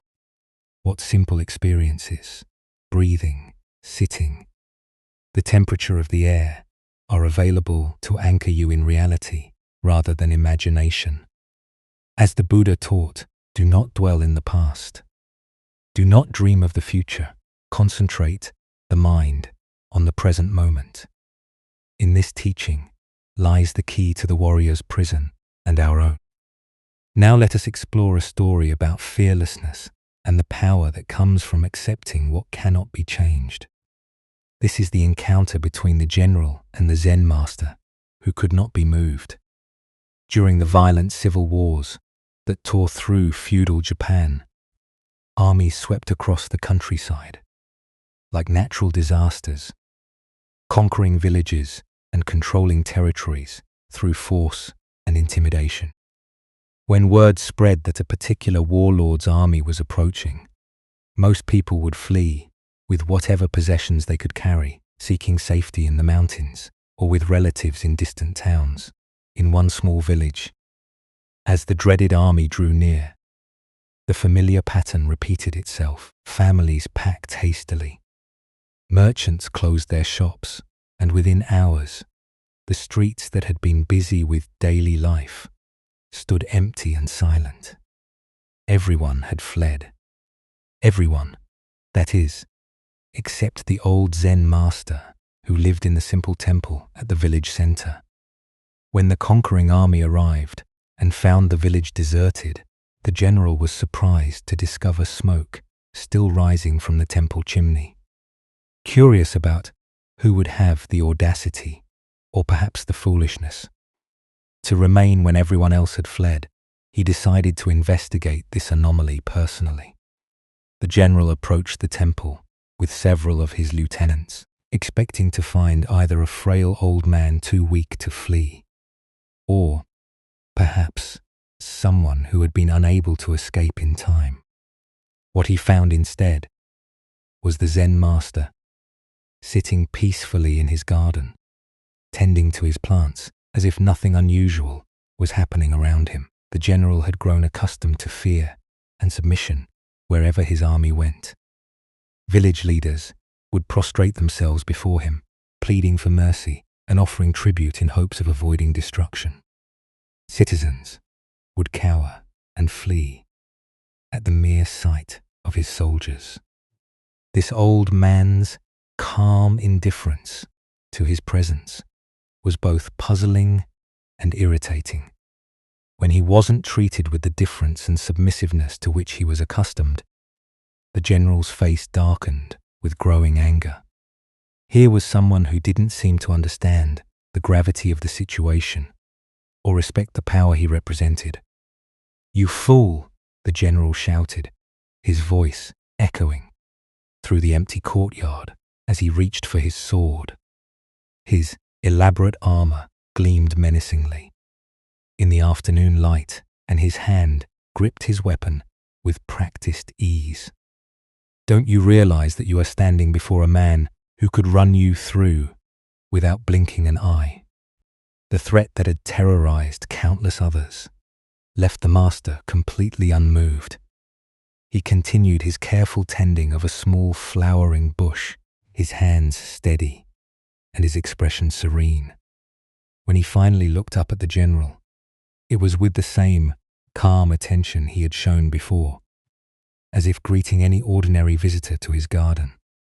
"And do you realize," the master replied with perfect equanimity, "that you are standing before a man who can be run through without blinking an eye?" The general stood speechless, his sword half drawn, his anger suddenly dissolved into something approaching awe. In all his years of warfare and conquest, he had encountered many forms of courage: the desperate bravery of cornered soldiers, the defiant rage of defeated enemies, the foolish boldness of young warriors. But he had never encountered anything like this: complete acceptance without fear, total peace in the face of death. The master's response revealed something the general had never considered, that there could be a power greater than the ability to kill. And that was the complete absence of fear about being killed. Here was someone who had so fully accepted the temporary nature of existence that even the threat of immediate death held no power over him. Slowly, the general returned his sword to its sheath. Without another word, he turned and walked away from the temple, leaving the master to continue his gardening in peace. The village remained untouched by the war, not because of any military strategy or negotiated protection, but because of one man's absolute fearlessness. As the Buddha taught, all conditioned things are impermanent. Strive on with diligence. Here we discover the profound power that emerges when we fully accept this fundamental truth, rather than spending our lives trying to escape it. Why does complete acceptance of mortality create such presence and authority? Zen Buddhism reveals that most of our fear comes not from external threats, but from our desperate clinging to what is inherently temporary. When that clinging dissolves, the threats themselves lose their power to disturb our inner peace. The general's power came from others, fear of death and loss, but someone who has fully accepted the temporary nature of existence cannot be threatened with what he has already willingly released. The master's fearlessness wasn't bravado or indifference. It was the natural result of understanding impermanence so completely that even his own death held no terror. Consider your own relationship with threats and intimidation in daily life. How much of your fear comes from attachment to maintaining your current circumstances, preserving your reputation, or protecting your physical comfort? The master's response suggests that true invulnerability comes not from being untouchable, but from having nothing that can be taken away. This doesn't mean being passive or welcoming harm. The master wasn't seeking death or encouraging violence. Rather, his complete acceptance of mortality's inevitability freed him from the paralyzing fear that controls most people when facing genuine danger. The Buddha said, "Better than 1,000 hollow words is one word that brings peace." The master's single response contained more power than any threat, because it came from a place of absolute acceptance rather than resistance or fear. Tonight, as you consider the various pressures and threats you face, can you remember the master's profound response to the general sword? Can you find the space where acceptance of impermanence creates not resignation, but a kind of unshakable presence that cannot be intimidated? Buddhist wisdom reminds us the whole secret of existence is to have no fear. True freedom comes not from avoiding danger, but from understanding so completely that we cannot ultimately be harmed, that external threats become powerless to disturb our essential peace. Now, let us explore a story about the paradoxical nature of spiritual seeing and the limits of conceptual understanding. This is the teaching of 3 strikes and deeper vision. In the mountain monastery, where the 6th patriarch Huineng taught, students came from across China to study with the master, whose realization was said to surpass all others of his time. Among these seekers was a brilliant young monk named Shen Hui, known for his sharp intellect and probing questions. Unlike many students who approached the patriarch with humble requests for basic instruction, Shen Hui often challenged the master with sophisticated philosophical inquiries. One afternoon, as golden sunlight streamed through the monastery windows and the air carried the peaceful sounds of monks going about their daily practice. Shenhui found the sixth patriarch sitting quietly in the main hall. The master's posture was perfectly still, his breathing soft and natural, his expression serene yet alert, the embodiment of meditation in action. Seeing an opportunity to test his understanding against the master's realization, Shenhui approached with a question that had been forming in his mind during his own meditation practice. Dio, the nature of perception during spiritual practice, had become a source of great curiosity and confusion for him. "Hi," Master Shenhui said, bowing respectfully, but speaking with the confidence of someone who believed his question particularly insightful. "When you sit in meditation, do you see or not?" To Shenhui, this seemed like a perfectly reasonable inquiry into the mechanics of enlightened awareness. Did awakened consciousness involve special kinds of seeing? Did meditation reveal mystical visions or higher perceptions unavailable to ordinary minds? Or did true realization transcend seeing altogether, existing in some pure state beyond sensory experience? What he received in response was completely unexpected. Without warning, the sixth patriarch picked up his wooden teaching stick and struck Shenhui 3 times in rapid succession. Not gently, but with enough force that the blows stung sharply and left the young monk both physically uncomfortable and mentally bewildered. "When I hit you?" the patriarch asked, with the same calm tone one might use to discuss the weather. "Does it hurt or not?" Shenhui rubbed his smarting shoulders, his mind racing to understand what had just occurred. The question seemed simple enough, yet something about the context made him suspect that a straightforward answer might be inadequate. The physical sensation was undeniable, yet the spiritual implications felt complex. "It both does and does not hurt," he replied carefully, intuiting that the master was pointing towards some paradox beyond ordinary logic.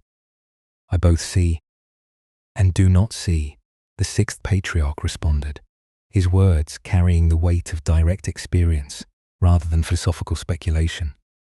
But Shenhui's intellect wasn't satisfied with paradox. He needed to understand the mechanics to categorize and explain this teaching in terms his conceptual mind could grasp.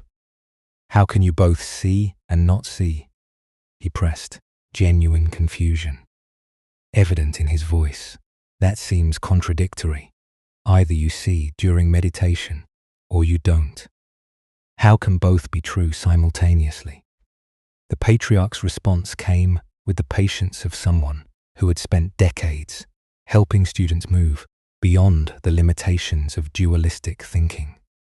"What I see," he explained with gentle clarity, "are the waverings and wanderings of my own mind. What I do not see is the right and wrong and good and bad of other people. This is my seeing and not seeing." With these words, the entire teaching crystallized. The master wasn't speaking about mystical visions or transcendent states, but about the fundamental shift in perception that accompanies genuine spiritual maturity.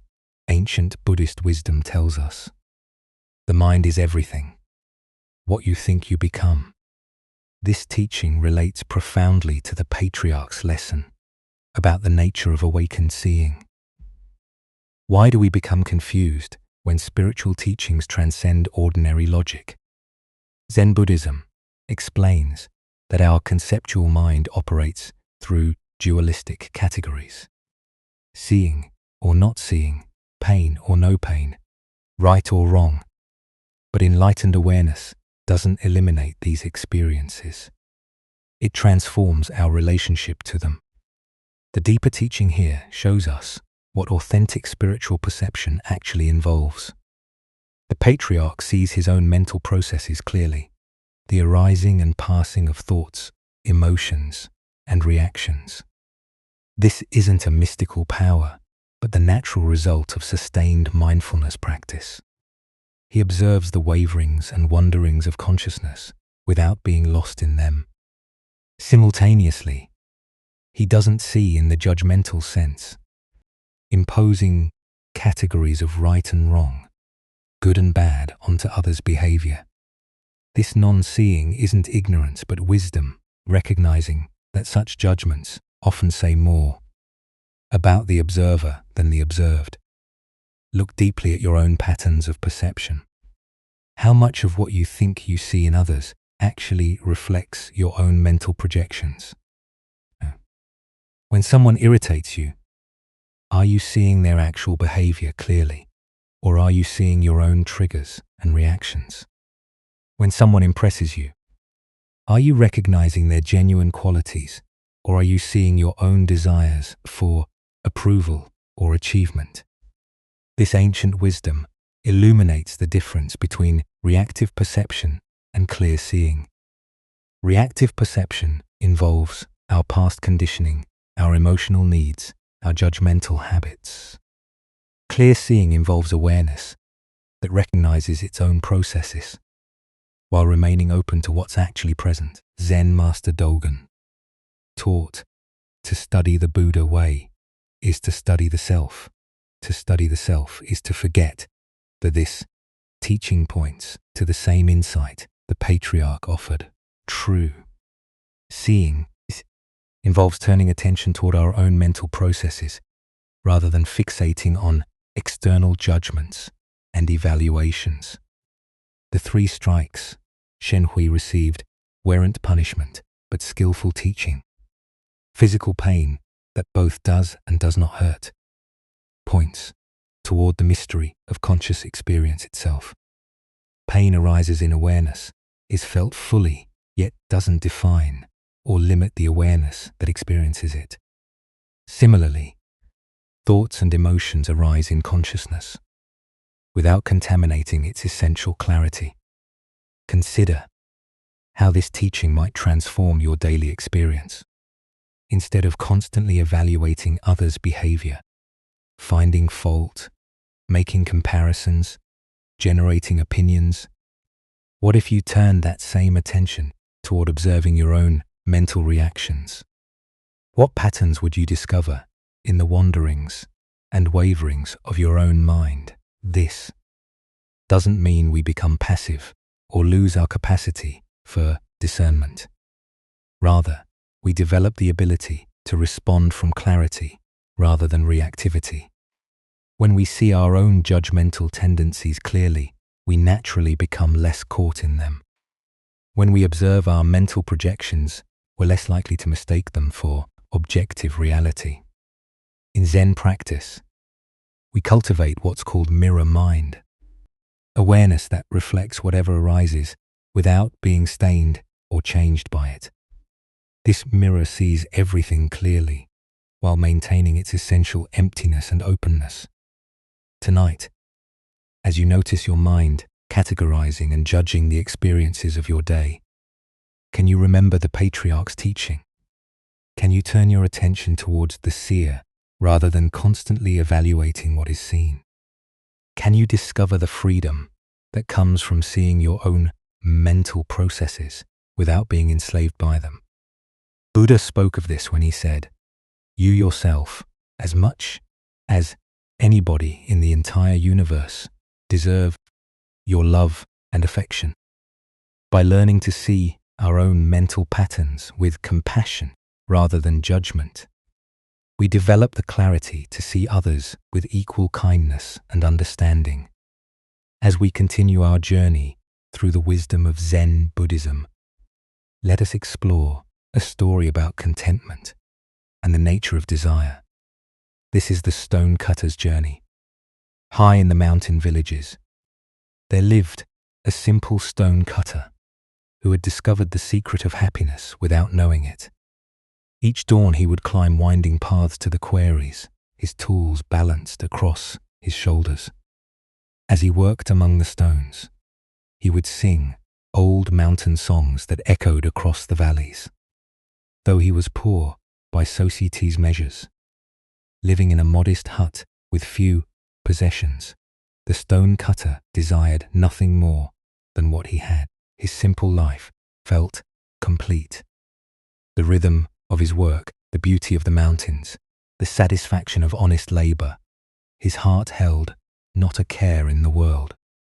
One day he was called to work on the grand mansion of a wealthy nobleman. As he approached the estate, his eyes widened at the magnificence before him. Marble columns reached toward the sky. Gardens sprawled in perfect symmetry. For the first time in his life, the stonecutter felt the sharp pang of desire pierce his contentment. If only I were rich, he sighed, then I would not have to earn my living in sweat and toil, as I do now. To his amazement, a voice whispered from the stones. Your wish has been granted. Henceforth, anything you desire will be given to you. He returned home that evening to find his humble hut replaced by a mansion as magnificent as the nobleman's. Overwhelmed with joy, he abandoned his tools and began enjoying the luxurious life of the wealthy. But one hot afternoon, gazing from his ornate window, he saw the king's royal procession passing by. The monarch sat in cool shade, surrounded by noble men and servants, appearing serene and powerful above the common heat. How I wish I were a king myself, he thought, and immediately found himself reclining in silk cushions within the royal carriage. But the carriage proved warmer than expected. Even through thick walls, the sun's heat penetrated relentlessly. I wish I were the sun, he declared, and found himself sending waves of light and heat across the universe. As the sun, he felt magnificent and all-powerful, until thick storm clouds gathered, completely blocking his rays. I wished to be a cloud. And so he became a massive storm cloud, glorying in his power to block the sun. But as he transformed into falling rain, he encountered an enormous rock that blocked his path completely. A mere rock, more powerful than I. I wished to be a rock. Suddenly he stood tall upon the mountainside, feeling he had achieved true permanence. But soon he heard chipping sounds at his base. Looking down, he saw a tiny human figure cutting chunks of stone away, a puny creature, more powerful than me. I want to be a man again, and so he found himself once more a stone cutter, climbing familiar mountain paths. But now something had changed. As he shaped stones and felt mountain breezes, his heart swelled with deep contentment. His song returned richer than before, because he had learned to be content with exactly who he was. The Buddha once said, "Health is the greatest gift, contentment the greatest wealth." This ancient wisdom illuminates the endless cycle of wanting that keeps us from recognizing the abundance already present in our lives. Why do we chase after different conditions, always believing happiness lies in the next transformation? Each desire fulfilled only reveals the next desire, creating an endless cycle of dissatisfaction. The stone cutter's journey reveals the futility of seeking happiness through external circumstances. Consider your own versions of this cycle. I'll be happy when I get promoted, only to discover new stresses. I'll be content with more money, only to find greater wealth brings new worries. Each achievement reveals the next mountain to climb. Zen teacher Suzuki Roshi said, "Each of you is perfect the way you are, and you can use a little improvement." This paradox points to the heart of contentment, the ability to fully accept what is, while still engaging wholeheartedly with life's natural changes. The stone cutter's final transformation wasn't into something greater, but into appreciation for what he had always been. His work remained the same, but his relationship to life was completely transformed. Contentment isn't found in having different experiences, but in bringing different awareness to whatever experiences arise. Tonight, as you notice the mind's habitual reaching toward what's not here, can you experiment with the stone cutter's final wisdom? Can you find the song that emerges when you stop trying to be anything other than what you are?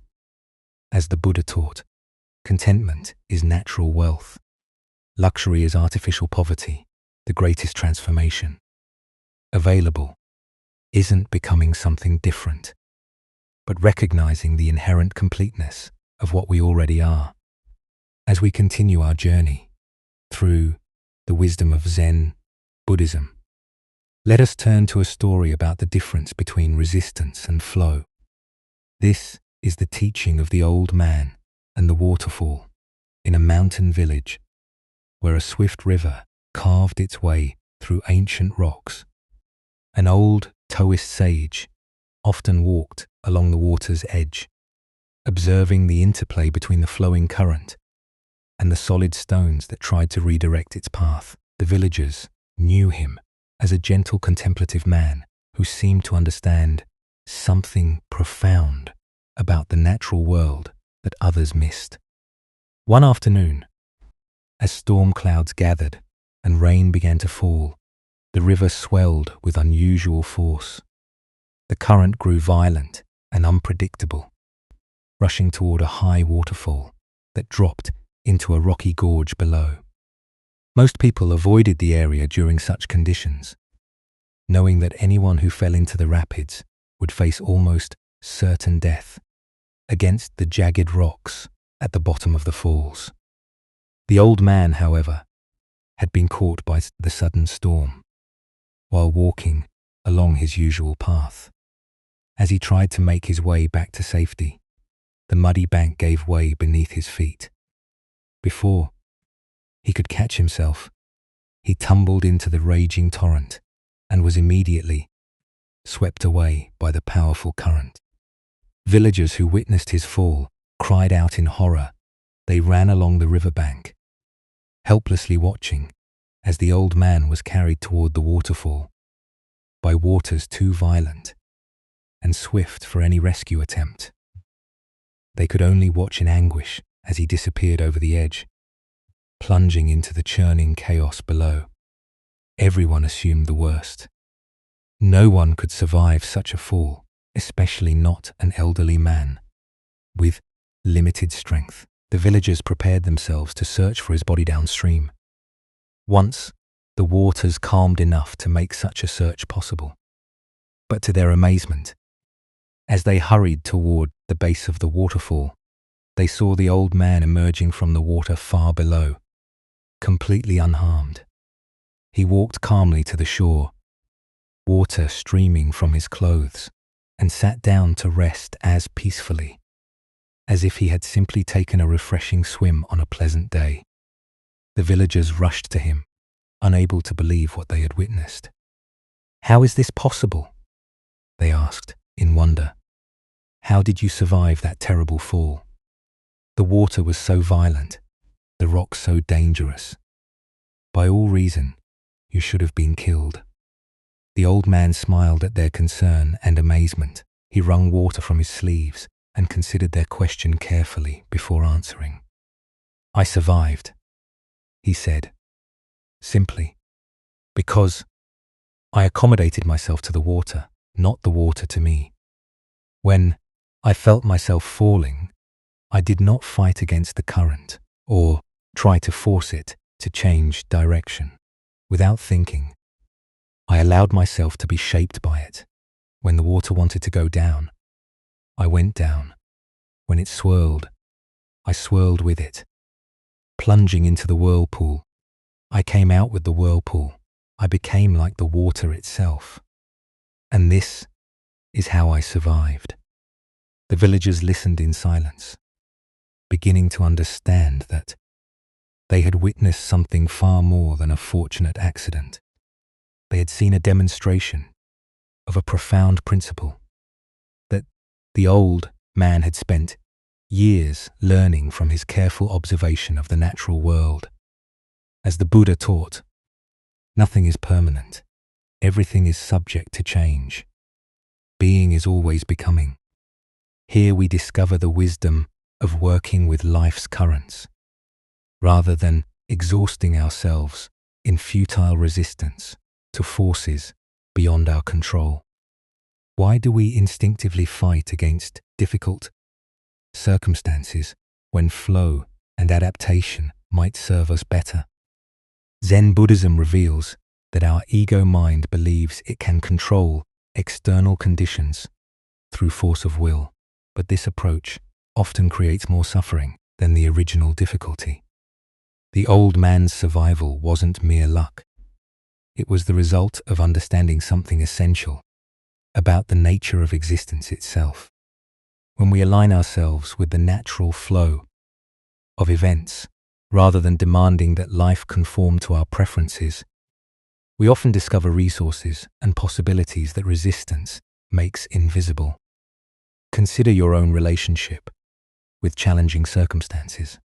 How much energy do you spend fighting against situations you cannot change? The old man's teaching suggests a different approach, not passive submission, but conscious adaptation that maintains our essential nature while flowing with changing conditions.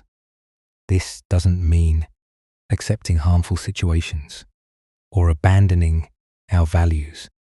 The old man didn't give up his desire to survive.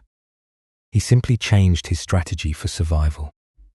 Instead of fighting the water's power, he used it. Instead of resisting its direction, he moved with it while maintaining his awareness and intention. In relationships, careers, and personal challenges, we often face similar choices. We can exhaust ourselves trying to force outcomes, control other people's behavior, or make external circumstances conform to our expectations. Or we can learn to work skillfully with what is actually present, finding creative ways to achieve our deeper purposes through accommodation rather than force. Zen master taught, water is fluid, soft and yielding, but water will wear away, rock which cannot yield and is destroyed. The old man embodied this teaching, demonstrating that apparent weakness can be a source of tremendous strength when applied with wisdom. The Buddha said, hatred does not cease by hatred, but only by love. This is the eternal rule. This principle extends beyond hatred to all forms of resistance. Problems are rarely solved by fighting against them directly, but by understanding their nature and finding ways to work with the underlying forces involved. Look deeply at a current source of stress or conflict in your life. Where are you trying to force the water to change direction rather than learning to swim with it? What would it mean to accommodate yourself to the situation while maintaining your essential values and intentions? Tonight, as you encounter the inevitable currents of daily life, unexpected changes, difficult people, circumstances beyond your control, can you remember the old man's wisdom? Can you find ways to maintain your center while flowing with forces you cannot change? Discovering that sometimes the most direct path to your goals is the one that appears to go around obstacles rather than through them. Buddha's wisdom reminds us in the end just three things matter: how well we have lived, how well we have loved, how well we have learned to let go. Learning to flow with life's currents is ultimately about letting go of our need to control everything while maintaining our ability to respond wisely to whatever arises. Like water, we can be both powerful and yielding, both persistent and adaptive, both strong and gentle. As our shared journey comes to a gentle conclusion, simply notice the quality of this present moment. Feel the quiet that remains when the stories have ended. a stillness that was not created, but simply revealed, the profound calm you can touch. Right now is not a treasure you have found, but the very foundation of your own, being patiently waiting beneath the shifting sands of thought. The Buddha taught, even as a solid rock is unshaken by the wind, so are the wise unshaken by praise or blame. This is the quiet truth that has resonated through each of the profound Buddhist stories we've shared to find peace tonight. The winds of life, our worries, our plans, the endless commentary of the mind are ceaseless. The narratives were not about stopping this wind, but about discovering the unshakable rock of awareness within. Each one was a lesson in finding that internal anchor, that deep-seated stability that is unmoved by the passing weather of our experience. Even now, if the mind offers another thought, you don't have to be carried away by it.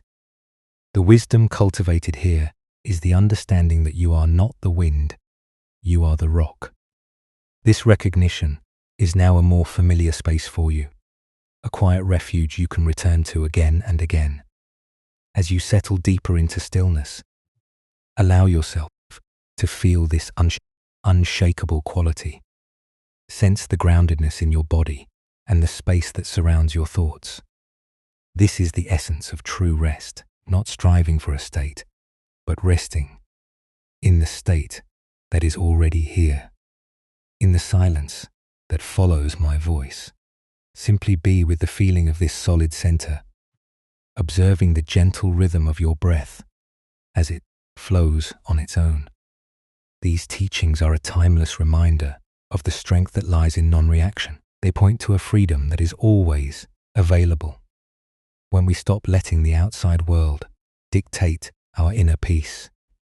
As you drift from this quiet space into the rest of your night and onward into your day, may you carry this sense of unshakable calm with you.